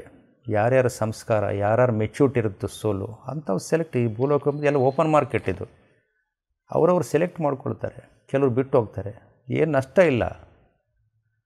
ಅವರು ಒಂದು ವೇದಿಕೆ ಮಾಡಿಕೊಟ್ಟು ಹೋಗಿದ್ದಾರೆ, ಅದ್ಭುತವಾದ ಒಂದು ವೇದಿಕೆ, ಸಾಧನಾ ಮಾರ್ಗ, ಅದ್ಭುತವಾದ ಫ್ರೀಡಮ್. ಯಾರು ಎಷ್ಟು ಉಪಯೋಗಿಸ್ಕೊಬೇಕು ಬಿಡ್ಬೋದು. ಒಬ್ಬರು ಹೋದ್ರೆ 10 ಜನ ಬರ್ತಾರೆ. ಗೊತ್ತಾಯ್ತಾ? ಇನ್ನೊಂದು, ಈ ಭೂಲೋಕದಲ್ಲಿ ಎಲ್ಲರಿಂದ ಎಲ್ಲ ಕೆಲಸಗಳಾಗೋದಿಲ್ಲ, ಕೆಲವರಿಂದಲೇ ಕೆಲವು ಕೆಲಸಗಳಾಗ್ತವೆ ಅನ್ನೋದು ನನ್ನ ಸ್ಟೇಟ್ಮೆಂಟ್. ಈಗ ನಿಮ್ಮಿಂದ ಇದು ಮಾಡಬೇಕಂತಿರುತ್ತೆ, ನನ್ನಿಂದ ಒಂದು ಸಣ್ಣ ಒಂದು ಕೆಲಸ ಮಾಡಬೇಕಂತಿರುತ್ತೆ. ಆ ರೀತಿ ಅವರವರ ಮಟ್ಟದಲ್ಲಿ ಅವರವರ ಲೆವೆಲ್ಗೆ ಅವ್ರ ಕೆಲಸ ಮಾಡ್ಕೊಂಡು ಹೋಗ್ತಿರ್ತಾರೆ. ಈಗ ಅವರಿದ್ದಾರೆ, ಅವರಿಬ್ಬರು ಫೋಟೋಗ್ರಾಫರ್ ಅವ್ರ ಕೆಲಸ ಅವ್ರು ಮಾಡ್ತಾ ಇರ್ತಾರೆ. ಇದೆಲ್ಲ ಒಂದು ಡಿಸೈನ್. ಅಲ್ಟಿಮೇಟ್ ಗೊತ್ತಾದ ಮೇಲೆ ಇನ್ನು ಪಾತ್ರ ಏನಿರೋಂಗಿಲ್ಲ, ಮುಗಿದಿರುತ್ತೆ. ಅದಕ್ಕೆ ಪಾತ್ರ ನಡಿಬೇಕಂದ್ರೆ ಅಜ್ಞಾನ ಇರಬೇಕು. ಸ್ವಲ್ಪ ನಿಧಾನವಾಗಿ ಬರ್ತಾರೆ. ಸಿಲೆಬಸ್ ಕಂಪ್ಲೀಟ್ ಆಗಿಲ್ಲ. ಇನ್ನೂ ಒಂದು ಚಾಪ್ಟ್ರು, 2 ಚಾಪ್ಟ್ರು, 3 ಚಾಪ್ಟ್ರು ಉಳಿದಿರ್ತವೆ. ನನ್ನ ಅಭಿಪ್ರಾಯ ಅದು. ಎಲ್ಲ ಸ್ಟಡಿ ಮಾಡ್ತಿರ್ತೀನಿ, ಎಲ್ಲನೂ ಸ್ಟಡಿ ಮಾಡ್ತೀನಿ, ನನ್ನೂ ಸ್ಟಡಿ ಮಾಡ್ಕೊಳ್ತೀನಿ, ನನ್ನಲ್ಲೇನಿದೆ ನೋಡ್ಕೊಳ್ತೀನಿ, ಒಳಗಡೆ ನೋಡ್ಕೊಳ್ತೀನಿ, ಹೊರಗಡೆ ನೋಡ್ಕೊಳ್ತೀನಿ. ಎಲ್ಲ ಆನ್ಸರ್ ಸಿಗುತ್ತೆ ನನಗೆ. ಏನಾಗಬೇಕು ಸರ್? ಆ್ಯಕ್ಚುಲಿ ನಾವು ಇಷ್ಟು ಸ್ಪಿರಿಚುವಾಲಿಟಿ, ಆಧ್ಯಾತ್ಮಿಕತೆ ಅಂತ ಇದ್ರ ಬಗ್ಗೆ ಇಷ್ಟು ಮಾತಾಡ್ತಿದ್ದೀವಿ. ನಿಜಕ್ಕೂ ಆಧ್ಯಾತ್ಮಿಕತೆ ಅಂದರೆ ಅರ್ಥ ಏನು ಸರ್? ಆಧ್ಯಾತ್ಮಿಕ ಅಂತಂದರೆ ಅವರವರ ತಕ್ಕಂತೆ ಅವರ ಅಭಿಪ್ರಾಯಗಳಿದ್ದಾವೆ. ನನ್ನ ಅಭಿಪ್ರಾಯದ ಪ್ರಕಾರ ಆಧ್ಯಾತ್ಮಿಕತೆ ಅಂದರೆ ಏನೂ ಅಲ್ಲ, ನಿನ್ನ ಬಗ್ಗೆ ನೀನು ಸಂಪೂರ್ಣವಾಗಿ ತಿಳ್ಕೊಳ್ಳೋದೇ ಆಧ್ಯಾತ್ಮಿಕತೆ. ಎದಕ್ಕಂತಂದರೆ ಯಾವುದೋ ದೇವ್ರ ಬಗ್ಗೆ ತಿಳ್ಕೊಳ್ಳೋದು, ಇನ್ನೊಂದ್ರ ಬಗ್ಗೆ ತಿಳ್ಕೊಳ್ಳೋದು ಆಧ್ಯಾತ್ಮಿಕತೆ ಅಲ್ಲ. ನಿನ್ನ ಬಗ್ಗೆ ನೀನು ಯಾರು ಅಂತ ಪ್ರಶ್ನೆ ಅಂತ ಹಾಕ್ಕೊಂಬಿಟ್ರೆ ನಿನ್ನ ಪ್ರಶ್ನೆಗೆ ನಿನ್ನ ಅಂತರಾತ್ಮನೇ ಬೋಧನೆ ಮಾಡ್ತದೆ. ಯಾಕಂದರೆ ಅಂತರಾತ್ಮ ಅನ್ನೋದು ಯಾವಾಗಲೂ ಕೂಡ ನಾವು ಪ್ರತಿಯೊಬ್ಬ ಮನುಷ್ಯನಿಗೆ ಜ್ಞಾನಿಗೆ ಅಜ್ಞಾನಿಗೆ ಯಾವಾಗಲೂ ಬೋಧನೆ ಮಾಡ್ತಾನೇ ಇರುತ್ತೆ. ನೀನು ಇದು ಅಲ್ಲ, ನೀನು ಪಾತ್ರಧಾರಿ ಅಲ್ಲ, ಸೂತ್ರಧಾರಿ, ಒರಿಜಿನಲ್ ನೀನು ಇದು ಅಣ್ಣ, ನೀನು ಇದು ಬಿಟ್ಟು ಇದು ಮಾಡ್ಕೊಂಡು ಹೋಗ್ತಾಯಿದ್ದೀವಿ, ಸ್ವಲ್ಪ ಈ ಕಡೆ ಬಗ್ಸು, ನನ್ನ ಕಡೆ ಇರು, ನನ್ನ ಜೊತೆ ಇರು, ಸುಮ್ಮನೆ ಇರು, ನಾನು ನೋಡ್ಕೊಳ್ತೀನಿ, ನೀನು ಅದ್ಭುತವಾಗಿ ಶೈನ್ ಆಗ್ತಿ, ಈ ಸಮಾಜದಲ್ಲಿ ಅದ್ಭುತವಾದ ಒಂದು ಆದರ್ಶ ವ್ಯಕ್ತಿ ಆಗ್ತಿ, ಸುಮ್ಮನಿರಂತಂದರೆ ಈ ಮಾಯಾ ಮನಸ್ಸಿದೆಯಲ್ಲ ಏನು ಮಾಡುತ್ತೆ, ಇಲ್ಲ ನಾನು ಸೂತ್ರಧಾರಿ ಅಲ್ಲ ಪಾತ್ರಧಾರಿ ಅಂತೇಳಿ ಒರಿಜಿನಲ್ ಬಿಟ್ಟು ಡೂಪ್ಲಿಕೇಟ್ಗೆ ಕನೆಕ್ಟ್ ಅದಕ್ಕೊಂಡು ಹಿಡ್ಕೊಂಡು ಹೋಗ್ತಿರ್ತೀವಿ. ಇಲ್ಲಿ ಬಂದಮೇಲೆ ಆಧ್ಯಾತ್ಮಿಕ ಹೆಸರಿನಲ್ಲಿ ಅನೇಕ ಮಂದಿ ಮತ್ತು ಧರ್ಮಗಳ ಹೆಸರಲ್ಲಿ ಕೆಲವರು, ಸಂಸ್ಥೆಗಳಲ್ಲಿ ಹೆಸರು, ಸಿದ್ಧಾಂತಗಳ ಹೆಸರುಗಳಲ್ಲಿ ಹಲವಾರು ರೀತಿಯಲ್ಲಿ ಅವರವ್ರಿಗೆ ತಕ್ಕಂತೆ ಅವರವ್ರದ್ದು ಜನರಿಗೆ ಸ್ವಲ್ಪ ತಿಳಿಲಾರ್ದಂಥ ವ್ಯಕ್ತಿಗಳಿಗೆ ಗೈಡ್ ಮಾಡ್ಕೊತ ಹೋಗ್ತಾರೆ. ಮುಖ್ಯವಾಗಿ ಸ್ಪಿರಿಚುವಾಲಿಟಿ ಅಂದರೆ ಆಧ್ಯಾತ್ಮಿಕತೆ ಅಂದರೆ ಏನಿದು ಅಂಥೇಳಿ ನಮ್ಮನ್ನು ನಾವು ಪ್ರಶ್ನೆ ಹಾಕ್ಕೊಳ್ಳೋದೆ. ಆಧ್ಯಾತ್ಮಿಕತೆ ಅನ್ನೋದು ಹೊರಗಡೆ ಹುಡುಕಿದ್ರೆ ಸಿಗೋದಲ್ಲ, ನಿಜವಾದ ಸಿಗೋದಿಲ್ಲ, ಸಿಕ್ಕಿರೋದು ಅರ್ಥ ಆಗಲ್ಲ, ಹೇಳಿದ್ರು ಅರ್ಥ ಆಗೋದಲ್ಲ, ಓದಿದ್ರು ಅರ್ಥ ಆಗೋದಲ್ಲ. ಆ ರೀತಿ ಯಾರೋ ಹೇಳಿದ್ದು ಅರ್ಥ ಮಾಡಿಕೊಂಡು ಓದಿದ್ದು ಅರ್ಥ ಮಾಡ್ಕೊಂಡಾಗಿದ್ದರೆ ಜಗತ್ತು ಯಾವಾಗಲೂ ಆನಂದವಾಗಿರುತ್ತೆ. ಅವು ಅರ್ಥ ಆಗೋದಲ್ಲ. ಅದು ಯಾವಾಗ ನಾವು ಮೆಡಿಟೇಷನ್ ಅಂದರೆ ಡೀಪ್ ಸೈಲೆನ್ಸ್ಗೆ ಹೋಗ್ತೀವೋ, ಎಷ್ಟು ನಾವು ಆಳವಾಗಿ ಹೋದಂಗೆಲ್ಲ ಆವಾಗ ನಿಜವಾದ ಆಧ್ಯಾತ್ಮಿಕ ಗೊತ್ತಾಗುತ್ತೆ. ಏನು ಆಧ್ಯಾತ್ಮಿಕ ಅಂತಂದರೆ ನೀನು ಯಾರು ಅಂತ ಫಸ್ಟ್ ಬೇಸಿಕ್, ನೀನು ಯಾರು ತಿಳ್ಕೊಂಡು, ಏನು ಎಲ್ಲಿಂದ ಬಂದು, ಏತಕ್ಕಾಗಿ ಬಂದು, ಎಲ್ಲಿಗೆ ಹೋಗ್ತೀನಿ, ನೀನು ಏನಿದು ಸಮಾಚಾರ, ಯಾರನ್ನು ಹುಡ್ಸ್ಯಾರ, ಏನಿದು ನಿನಗೆ ಯಾರು ಹೇಳಿದ್ದೆ ಕೇಳ್ತಾ ಇದ್ದಾಗಲಿ ನಿನಗೆ ಯಾವುದೂ ಪ್ರಾಕ್ಟಿಕಲಾಗ ಅನುಭವಿಲ್ಲ, ಏನಿಲ್ಲ, ಹೇಳ್ಕೊಂಡು ತಿರುಗಾಡ್ತಾ ಇರೋದು. ಅದ್ರ ಮೇಲೆ ನಂಬಿಕೆ ನಮ್ಮಿದಂಗೆ ಇರುತ್ತೆ, ಮತ್ತು ನಂಬಿಕೆಯೂ ಇಲ್ಲ. ಗೊಂದಲ, ಇದೊಂದು ಗೊಂದಲ. ಈ ಗೊಂದಲದಿಂದ ಹೊರಗಡೆ ಬಿದ್ದು ನಿನ್ನ ಸತ್ಯಾಂಶ ತಿಳ್ಕೊಳ್ಳೋದೇ ಸ್ಪಿರಿಚುವಾಲಿಟಿ. Beautiful sir. ಏನು ಸತ್ಯಾಂಶ ಅಂದರೆ ನಾವು ಯಾವಾಗಲೂ ಕೂಡ ಈ ಆರಡಿ ದೇಹದಲ್ಲಿ ಇಟ್ಕೊಂಡು ಈ ನಾನು ಮಾತ್ರ ನಾನು ಅಂಥೇಳಿ ಇದನ್ನೇ ನಾನು ಅಂಥೇಳಿ ಈ ನಾನನ್ನು ತೃಪ್ತಿಪಡಿಸುವುದಕ್ಕೆ ಅನೇಕ ಜನ್ಮಗಳಿಂದನೇ ಹೋರಾಟ ಮಾಡ್ತಾನೇ ಇದ್ದೀವಿ, ಪಾತ್ರಗಳು ಬದಲು ಮಾಡ್ಕೊಳ್ತಾ ಇದ್ವಿ. ಇದರಲ್ಲಿ ಏನಾದರೂ ಥ್ರಿಲ್ ಮಜಾ ಇದೆ ಅಂತಂದರೆ ಸಂಪೂರ್ಣ ಮಜಾ ಆನಂದ ಇದರಲ್ಲಿ ಸಿಗ್ತಾ ಇಲ್ಲ. ಅದಕ್ಕಾಗಿ ಏನೇನೋ ಪಾತ್ರಗಳು ಮಾಡಿಕೊಂಡು ಮಾಡಿ ಆ ಸೋಲು ಏನಾಗುತ್ತಂದರೆ ಪಕ್ವ ದಶೆಗೆ ಬಂದಾಗ ಏನಾಗುತ್ತೆ, ಪ್ರಶ್ನೆಗಳು ಹುಟ್ಟಿ ಬರ್ತವೆ. ಇನ್ನರಿಂದ ಅಂತರ್ವಾಣಿ ಕೇಳುತ್ತೆ, ಏನಂತೇಳಿ, ಹಣ ಸ್ವಲ್ಪ ಈ ಕಡೆ ತಿರುಗಿ ನೋಡು, ನೀನು ಸ್ವಲ್ಪ ತಿರುಗಿ ನೋಡು, ಏನೇನೋ ಯಾರ್ಯಾರು ಹೇಳಿದ್ದೋ, ಏನೇನೋ ಓದಿ ಏನೇನೋ ತಿಳ್ಕೊಂಡು ಗೊಂದಲದಲ್ಲಿ ಇದೆಯಾ ನೀನು. ಸ್ವಲ್ಪ ಎಲ್ಲ ನಿನ್ನಲ್ಲಿದೆ, ಅನಂತ ಜ್ಞಾನ ನಿನ್ನಲ್ಲಿದೆ, ಅನಂತ ಶಕ್ತಿ ನಿನ್ನಲ್ಲಿದೆ, ಸೃಷ್ಟಿ ರಹಸ್ಯ ಎಲ್ಲ ನಿನ್ನಲ್ಲಿದೆ. ನಿನ್ನನ್ನು ನೀನು ತಿಳ್ಕೊಂಡ್ರೆ ಎಲ್ಲ ಅರ್ಥ ಆಗುತ್ತೆ. ನಿನ್ನ ಅದನ್ನು ಬಿಟ್ಟು ನೀನು ಏನೇನೋ ಎಲ್ಲೆಲ್ಲೋ ಗೊಂದಲದಲ್ಲಿ ಅಲ್ಲಿ ಇಲ್ಲಿ ತಿರುಗಾಡ್ತಾ ಹೋಗ್ತಾ ಇದ್ದೀವಿ. ಅವರೇನೋ ಹೇಳಿದ್ರೆ ಅಲ್ಲಿ ಅದೇನೋ ಮಾಡಿದ್ರೆ ಬರುತ್ತೆ, ಇದೇನೋ ಮಾಡಿದ್ರೆ ಬರುತ್ತೆ, ಅಲ್ಲಿಗೆ ಹೋದರೆ ಬರುತ್ತೆ, ಆಗ ದೇವಸ್ಥಾನಕ್ಕೆ ಹೋದರೆ ಬರುತ್ತೆ, ಈ ಗುರುಗಳ ಹತ್ರ ಹೋದರೆ ಬರುತ್ತೆ, ಅಲ್ಲಿಗೆ ಹೋದರೆ ಇಲ್ಲಿಗೆ ಹೋಗಿ ಬರುತ್ತೆ ಅಂಥೇಳಿ ಎಲ್ಲ ಶಕ್ತಿಯನ್ನು ನಿಲ್ಕೊಂಡು ಅಜ್ಞಾನದಿಂದ ಹೊರಡ್ತಾ ಇದ್ವಿ. ಹೇಳೋ ವ್ಯಕ್ತಿಗಳು ಅಂಥವರೇ ಇದ್ದಾರೆ, ಕೇಳೋ ವ್ಯಕ್ತಿಗಳು ಅಂಥವರೇ ಇದ್ದಾರೆ. ಯಾಕಂದರೆ ಸೋಲು ಇನ್ನೂ ಪಕ್ವಾಗಿಲ್ಲ. ಅವರು ಅಂಥವ್ರೆ, ಇವರು ಅಂಥವ್ರೆ, ಸಮಾಜ ಹಿಂಗೆ ಮುಂದಕ್ಕೆ ಹೋಗ್ತಾ ಇದೆ. ಯಾವಾಗ ಆ ಸತ್ಯಾಂಶದ ಕಡೆ ಸ್ವಲ್ಪ ಪ್ರಶ್ನೆಗಳು ಹುಟ್ಟಿ ಬರ್ತಾವೆ ಒಳಗಡೆಯಿಂದ, ಆ ಪ್ರಶ್ನೆಗಳಿಗೆ ನಿಜವಾದ ಉತ್ತರಗಳು ಒಳಗಡೆಯಿಂದನೇ ಸಿಗುತ್ತೆ. ಆವಾಗ ಹೇಳುತ್ತದು, ನೀನು ಬರೇ ಹರಡಿ ದೇಹಕ್ಕೆ ಸಂಬಂಧಪಟ್ಟವನಲ್ಲ, ಎಲ್ಲ ಕಾಲಕ್ಕೆ ಎಲ್ಲದರಲ್ಲಿ ನೀನು ಕಾಣ್ತಿ, ಪಂಚಭೂತಗಳಲ್ಲಿ ನಿನ್ನನ್ನು ನೋಡ್ಕೊಳ್ತಿ. ಇವಾಗ ಹೇಳಿದಿನಲ್ಲ ನಾನು, ಎಲ್ಲ ಮಾನವರಲ್ಲಿ ನೀವೇ ಕಾಣ್ತೀರಿ. ಆಕಾಶದಲ್ಲಿ ಹಾರಾಡುವ ಹಕ್ಕಿಗಳಲ್ಲಿ ನೀವಿರ್ತೀವಿ, ನೀರಿನಲ್ಲಿರುವ ಪ್ರಾಣಿಗಳಲ್ಲಿ ನೀವು ಇರ್ತೀರಿ, ಗಿಡ ಮರಗಳಲ್ಲಿ ನೀರಿರ್ತೀವಿ, ಸೂರ್ಯಚಂದ್ರಾದಿ ನಕ್ಷತ್ರಗಳಲ್ಲಿ, ನದಿಗಳಲ್ಲಿ, ಬೆಟ್ಟಗಳಲ್ಲಿ, ಎಲ್ಲಿ ನೋಡಿದ್ರು ದೇವತೆಗಳು, ಆರಾಧನೆ ಮಾಡೋ ದೇವತೆಗಳಿಗೂ ನೀವೇ ಕಾಣ್ತೀರಿ. ಆವಾಗ ಅನಿಸುತ್ತೆ, ಏನಿದು ಇಷ್ಟು ದಿನ ಅವ್ರು ಏನು ಹೇಳಿದ್ರು, ಆ ಗುರುಗಳು ಹೇಳಿದ್ರು, ಈ ಪುರಾಣದಲ್ಲಿ ಹಿಂಗೆ ಹೇಳಿದ್ರು, ಅವ್ರು ಹಿಂಗೆ ಹೇಳಿದ್ರು, ಇದೇನಯ್ಯ ಎಲ್ಲ ನಾನಾಗಿದ್ದೀನಲ್ಲ, ಇದು ಎಷ್ಟು ಸುಲಭ ಇದೆ ಇದು. ಇವ್ರು ಏನೇನೋ ಹೇಳ್ತಾ ಇದ್ರಲ್ಲ, ನಿಜವಾಗಿ ನಾನು ಹೊಸದಾಗಿ ಭೂಲೋಕಕ್ಕೆ ಬಂದವನು ಅಲ್ಲ, ಹೊಸದಾಗಿ ಇಲ್ಲಿ ಇರೋವನು ಅಲ್ಲ, ಎಲ್ಲಿಗೆ ಹೋಗೋವನು ಅಲ್ಲ, ಎಲ್ಲ ಕಾಲದಲ್ಲೂ ಎಲ್ಲ ಕಡೆ ನಾನೇ ಇದ್ದೇನೆ, ಎಲ್ಲಿ ನೋಡಿದ್ರು ನೀವೇ ಕಾಣ್ತೀರಿ. ಆವಾಗ ಗೊತ್ತಾಗುತ್ತೆ ಈ ಜಗತ್ತಿನ ಒಡೆಯ ಅಖಿಲಾಂಡ ಕೋಟಿ ಬ್ರಹ್ಮಾಂಡ ನಾಯಕ ಅಂದರೆ ಯಾರು. ಆ ಸ್ತೋತ್ರದಲ್ಲಿ, ಆ ಭಜನೆಗಳಲ್ಲಿ ಇರೋ ಅರ್ಥ ಅವಾಗ ಗೊತ್ತಾಗುತ್ತೆ. ಓ, ಇದು ಹೊರಗಡೆ ಹುಡುಗೋ ವಸ್ತುವಲ್ಲ, ಇದು ಒರಿಜಿನಲ್ ಒಳಗಡೆನೂ ಇದೆ, ಒಳಗಡೆ ಏನಿದೆಯೋ ಹೊರಗಡೆ ಎಲ್ಲ ಕಡೆ ಇದೆ, ಅದೇ ನಾನು, ಎಲ್ಲ ನಾನೇ ಎಲ್ಲ ಅನ್ನೋದು ಯಾವಾಗ ಗೊತ್ತಾಗುತ್ತೆ. ಅಲ್ಟಿಮೇಟ್ ಕೃಷ್ಣ ಭಗವದ್ಗೀತೆ ಹೇಳಿರೋದು ಅಷ್ಟೇ, ಏನಂದರೆ ಅದು ಭಾಳ ಜನಕ್ಕೆ ಅರ್ಥ ಆಗೋ ಸ್ಥಿತಿಗೆ ಇನ್ನೂ ಪಕ್ವಾಗಿಲ್ಲ. ತಪ್ಪಲ್ಲ ಅವ್ರದ್ದು, ಇನ್ನೂ ಸೋಲು ಮೆಚೂರಿಟಿ ಆಗಿಲ್ಲ, ಆದಮೇಲೆ ಅರ್ಥ ಆಗುತ್ತೆ.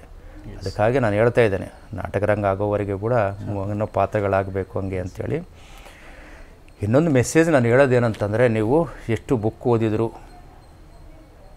ಎಷ್ಟು ನೀವು ಇತರಿಗೆ ಬೋಧನೆ ಮಾಡಿದ್ರು, ಎಷ್ಟು ಕೇಳಿದ್ರು, ಎಷ್ಟು ರ್ಯಾಲಿಗಳು ಮಾಡಿದ್ರು, ಕೊನೆಗೆ ನಿಮಗೆ ಆನಂದ ಸಿಗೋದು ಧ್ಯಾನದ ಮುಖಾಂತರವೇ.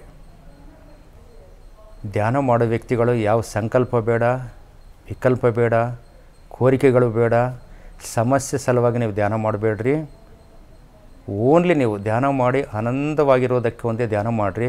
ನೀವು ಒಳ್ಳೆಯ ಸ್ಥಿತಿಗೆ ಕನೆಕ್ಟ್ ಆದಾಗ ನಿಮ್ಮ ಅರ್ಹತೆಗೆ ತಕ್ಕಂತೆ ನಿಮ್ಗೆ ಏನು ಬೇಕಾವೋ ಎಲ್ಲ ಕೂಡ ಸಿಗ್ತಾವೆ 100%. ಅದಕ್ಕಾಗಿ ಬಯಸಿದರೆ ಕೆಲವೇ ಬರ್ತವೆ, ಬಯಸ್ತಿದ್ರೆ ಹಲವು ಬರ್ತವೆ. ಅದಕ್ಕಾಗಿ ನೀವು ಅಲ್ಟಿಮೇಟ್ ನಮಗೆ ಒಂದು ಆನಂದ, ಒಳ್ಳೆಯ ಸ್ಥಿತಿ ಕೊಡೋದು ಮೆಡಿಟೇಷನ್ಗಿಂತ ಅದ್ಭುತವಾದ ಸಾಧನೆ ಜಗತ್ತಿನಲ್ಲಿ ಏನಿಲ್ಲ. ಗುರುಗಳು ಹೇಳ್ತಾರೆ, ಯೋಗಿಗಳು, ಗುರುಗಳು, ಜ್ಞಾನಿಗಳು ಹೇಳೋದಂದರೆ 3 ವಿಧವಾದ ಸಾಧನೆಗಳಲ್ಲಿ ಅತ್ಯುತ್ತಮವಾದ ಕೊನೆಯ ಸಾಧನೆ ಯಾವುದು ಅಂತಂದರೆ ಧ್ಯಾನ ಅಂತೇಳಿ ಹೇಳಿದ್ದಾರೆ. ಮತ್ತು ಕೊನೆಯ ಸಾಧನೆ ಅಂತಂದರೆ ಏನಂತಂದ್ರೆ ಅರ್ಥ, ಮನುಷ್ಯ ತನ್ನನ್ನು ತಾನು ತಿಳ್ಕೊಂಡಾಗ ಮುಗಿತು ತಾನು ಮಾಡುವ ಕೆಲಸ, ಈ ಭೂಲೋಕಕ್ಕೆ ಬಂದಿರುವ ಕೆಲಸ. ಅಲ್ಲಿವರೆಗೆ ಓಡಾಟ, ಹುಡುಕಾಟ, ತಿರುಗಾಟ, ಇವಂಗೆ ಇದೇ ಗೊಂದಲ, ಹಿಂಗೆ ತಿರುಗಾಡ್ತಿರ್ತೀವಿ. ಅದಕ್ಕಾಗಿ ಈ ಧ್ಯಾನ ಅನ್ನೋದು ಭಾಳ ಶ್ರೇಷ್ಠವಾದ್ದು, ಪವಿತ್ರವಾದದ್ದು. ದೇವತೆಗಳು, ಋಷಿಗಳು ಮಾಡುವಂಥ ಒಂದು ಅದ್ಭುತವಾದ ಸಾಧನೆ ಇವತ್ತು ನಮಗೆ PSS ವ್ಯವಸ್ಥಾಪಕರು, ಧ್ಯಾನ ಜಗತ್ತು ಸೃಷ್ಟಿಕರ್ತ, ಒಂದು ಸ್ಫೂರ್ತಿ ಪ್ರದಾತ ಪತ್ರಿಜಿ ಅವರು ನಮಗೆ ಇವತ್ತು ಅದನ್ನು 30 ವರ್ಷಗಳ ಊರು ದೇಶ ತಿರುಗಾಡಿ ಅದನ್ನು ಬೋಧನೆ ಮಾಡಿದ್ದಾರೆ. ಧ್ಯಾನ ಅಲ್ಟಿಮೇಟ್ ಧ್ಯಾನ ಮಾಡಿರಿ. ಕಣ್ಣು ಮುಚ್ಚಿದ್ರು, ಕಣ್ಣು ತೆಗೆದ್ರು, ಶ್ವಾಸದ ಮೇಲೆ ಗಮನ. ಶ್ವಾಸದ ಮೇಲೆ ಗಮನ ಅನ್ನೋದು ನೀವು ಪ್ರತಿಯೊಂದು ಸಂದರ್ಭದಲ್ಲಿ ಕೂಡ ಮಾಡ್ಬೋದು. ಕೇಳುವಾಗ, ಡ್ರೈವಿಂಗ್ ಮಾಡುವಾಗ, ಜರ್ನಿ ಮಾಡುವಾಗ, ಒಂದು ಕೆಲಸ ಮಾಡುವಾಗ 24 hours ಯಾವಾಗ ನೀವು ಶ್ವಾಸದ ಮೇಲೆ ಗಮನ ಅಬ್ಸರ್ವ್ ಮಾಡ್ತಾಯಿದ್ದರೆ ನಾವು ಅಂತರ್ಪ್ರಯಾಣ ನಡೀತಾ ಇರುತ್ತೆ. ಆ ಹೋಗ್ತಾ ನಾವು ಒಳ್ಳೆಯ ಸ್ಥಿತಿಗೆ ಕನೆಕ್ಟ್ ಆಗ್ತೀವಿ. ಆವಾಗ ಅನಂತ ಶಕ್ತಿ, ಅನಂತ ಜ್ಞಾನ ನಮ್ಮದಾಗುತ್ತೆ. ಅದಕ್ಕೆ ಜ್ಞಾನ ಅನ್ನೋದು ಹೊರಗಡೆ ಹುಡುಗಿದ್ರೆ ಸಿಗೋದಲ್ಲ. ಆ ಜ್ಞಾನ ಎಲ್ಲ ಕೂಡ ಸಂಪೂರ್ಣ ನಮ್ಮಲ್ಲೇ ಇದೆ. ಇದಕ್ಕೆ ಬೆಸ್ಟ್ ಎಕ್ಸಾಂಪಲ್ ಏನಂತಂದರೆ, ಒಬ್ಬ ವಾಲ್ಮೀಕಿ ಮಹರ್ಷಿ ರಾಮ ಹುಟ್ಟೋಕ್ಕಿಂತ ಮೊದಲೇ ರಾಮಾಯಣ ಬರೆದಂಥ ಒಬ್ಬ ಜ್ಞಾನಿ, ತ್ರಿಕಾಲ ಜ್ಞಾನಿ. ರಾಮ ವಾಲ್ಮೀಕಿಯಲ್ಲಿ ಓದ್ದವನು ಅಲ್ಲ, ಯಾವ ಸ್ಕೂಲಿಗೆ ಹೋಗಿಲ್ಲ, ಓದೇ ಇಲ್ಲದ ವ್ಯಕ್ತಿ ಯಾವಾಗ ತಾನು ತಪಸ್ಸು ಮಾಡ್ತಾ ಕೊನೆಗೆ ತ್ರಿಕಾಲ ಜ್ಞಾನಿ ಆಗ್ತಾನೆ. ಒಬ್ಬ ಬುದ್ಧ, ಏನಿದು ದುಃಖಕ್ಕೆ ಏನು ಕಾರಣ, ಹೆಂಗೆ ದುಃಖದಿಂದ ಹೊರಗಡೆ ಬದ ಅಂತೇಳಿ ಅವರು ಹೊರಗಡೆ ಹೋಗ್ತಾರೆ. ಅವರು ಕೂಡ ಸಾಧನೆ ಮಾಡಿ ಕೊನೆಗೆ ಆನಾಪಾನಸತಿ ಅವರಿಂದಲೇ ಇದು ಬಂದಿರೋದು. ಅದ್ಭುತವಾಗಿ ಆಗುತ್ತೆ. ಅದಕ್ಕಾಗಿ ನಾವು ಹೊರಗಡೆ ಹುಡುಕಿದ್ರೆ ಜ್ಞಾನೋದಯ ಆಗಿಲ್ಲ, ಯಾರಿಗೇ ಆಗಿರಲಿ ನಮಗೆ. ನಾವಿವತ್ತು ಪುರಾಣಗಳು ನೋಡಿದ್ರೂ ಕೂಡ, ಅನೇಕ ವ್ಯಕ್ತಿಗಳು ನೋಡಿದ್ರೂ ಕೂಡ ಸಾಧನೆ ಅನ್ನೋದೇ ನಮಗೆ ಒಳ್ಳೆಯ ಇದು ಕೊಡುತ್ತೆ. ಅದಕ್ಕೆ ಕೊನೆಗೆ ಬುದ್ಧ ಹೇಳ್ತಾನೆ, ಅಪ್ಪೋ ದೀಪೋಭವ ಅಂತೇಳಿ, ಕೃಷ್ಣ ಹೇಳ್ತಾನೆ, ಉದ್ಧರೆ ಆತ್ಮನಾತ್ಮಾನಂ ಅಂತೇಳಿ. ಈ ಯೋಗಿಗಳು ಎಲ್ಲರೂ ಕೂಡ ನಿಜವಾದ ಜ್ಞಾನಿಗಳು, ಸತ್ಯಬಲ್ಲವರು ಅಂತೆಲ್ಲ ಹೇಳಿರೋದೇನಂತಂದರೆ, ಈ ಜಗತ್ತಿನಲ್ಲಿ ಯಾರೂ ಕೊಡೋದು ಏನೂ ಇಲ್ಲ. ಎಲ್ಲರಲ್ಲಿ ಕೂಡ ಎಲ್ಲವೂ ಕರೆಕ್ಟ್ ಇದ್ದಾವೆ. ಅವರಲ್ಲಿ ಅನಂತ ಶಕ್ತಿ ಇದೆ, ಅನಂತ ಜ್ಞಾನ ಇದೆ. ಅದಕ್ಕೆ ಒಳ್ಳೆಯ ಮಾರ್ಗದರ್ಶನ ಕೂಡ ಈ ಭೂಮಿ ಮೇಲೆ ಸಿಗ್ತಾ ಇದೆ. ಅದಕ್ಕೆ ತಕ್ಕಂತೆ ಯಾರು ಅದನ್ನು ಫಾಲೋ ಮಾಡ್ತಾ ಹೋಗ್ತಾರೆ, ಅವರ ಜೀವನ, ಅವರ ಸಾಧನೆಗೆ ತಕ್ಕಂತೆ ಉದ್ಧಾರ ಆಗ್ತೀರಿ ಅಂತೇಳಿ ಹೇಳ್ತಾ ಇದ್ದಾರೆ. ಮತ್ತು ನಾವೆಲ್ಲರೂ ಕೂಡ ಸಾಧನೆ ಸರಿಯಾದ ಮಾಡ್ತಾ ಹೋದಂಗೆಲ್ಲೇ ನಮ್ಮ ಈ ಭೂಲೋಕದಲ್ಲಿ ನಮ್ಮಿಂದ ಅನೇಕ ಕೆಲಸಗಳು ಮಾಡೋಕ್ಕೆ ಸಾಧ್ಯ ಆಗುತ್ತೆ. ಕೊನೆಗೆ ಅಲ್ಟಿಮೇಟ್ ಏನಂದರೆ ಧ್ಯಾನ ಮಾಡಿದ್ರೆ ಜ್ಞಾನ ಹೊರಗೆ ಆಟೋಮೆಟಿಕ್ ಆಗಿ, ಧ್ಯಾನದಿಂದ ಜ್ಞಾನದಿಂದ ಮುಕ್ತ ಸ್ಥಿತಿ ಬಂದೇ ಬರುತ್ತೆ. ಇದು ಕೊನೆಯ ಸಂದೇಶ. Thank you so much sir. ಇಷ್ಟು ಡೀಟೇಲ್ಡಾಗಿ ನಿಮ್ಮ ಒಂದು ಆಧ್ಯಾತ್ಮಿಕ ಜೀವನ, ಪತ್ರಿಜಿಯವರ ಜೊತೆಗಿರುವಂತಹ ಒಂದು ಅನುಭವಗಳು, ಧ್ಯಾನದ ಒಂದು ಪ್ರಾಮುಖ್ಯತೆ, ಅದಕ್ಕೆ ನಿಮ್ಮ ಅನುಭವವನ್ನು ಜೋಡಿಸಿ ಎಷ್ಟು ಡೀಟೇಲ್ಡಾಗಿ ನಮಗೆಲ್ಲ ತಿಳಿಸಿದ್ರಿ. ಮತ್ತೊಮ್ಮೆ ತಮಗೆ ಇಷ್ಟೊಂದು ಟೈಮನ್ನು ನಮಗೆಲ್ಲ ಕೊಟ್ಟು ಇಷ್ಟು ಡೀಟೇಲ್ಡಾಗಿ ನಮಗೆಲ್ಲ ತಿಳಿಸ್ಕೊಟ್ಟಿದ್ದಕ್ಕೆ ಮತ್ತೊಮ್ಮೆ ತಮಗೆ ಹೃತ್ಪೂರ್ವಕ ಧನ್ಯವಾದಗಳು sir. Thank you so much. ಮತ್ತು PMC ರಾಮು ಮತ್ತು ಅವರು ಫ್ರೆಂಡ್ಸ್ಗೆಲ್ಲ ಕೂಡ ಇವತ್ತು ನಮ್ಮ ಬಳ್ಳಾರಿಗೆ ನಮ್ಮ ಮನೆಗೆ ಬಂದು ಇದು ನನಗೆ ಇಂಟರ್ವ್ಯೂ ಮಾಡಿದ್ದಾರೆ. ಮತ್ತು ನನಗೆ ನನ್ನ ಜ್ಞಾನವನ್ನು, ನನ್ನ ಅನುಭವವನ್ನು 10 ಮಂದಿಗೆ ತಿಳಿಸೋದಕ್ಕೆ PMC ಮೂಲಕ ಒಂದು ಅವಕಾಶ ಕೊಟ್ಟಿದ್ದಕ್ಕೆ ಅವರೆಲ್ಲರಿಗೆ, ಟೀಮ್ಗೆ ಧನ್ಯವಾದಗಳು. Thank you sir. PMC Kannada channel ಅನ್ನು ಲೈಕ್ ಮಾಡಿ, ಶೇರ್ ಮಾಡಿ, ಸಬ್ಸ್ಕ್ರೈಬ್ ಮಾಡಿ ಮತ್ತು ಮಾಡಿಸಿ. ಎಲ್ಲರಿಗೂ ಧನ್ಯವಾದಗಳು.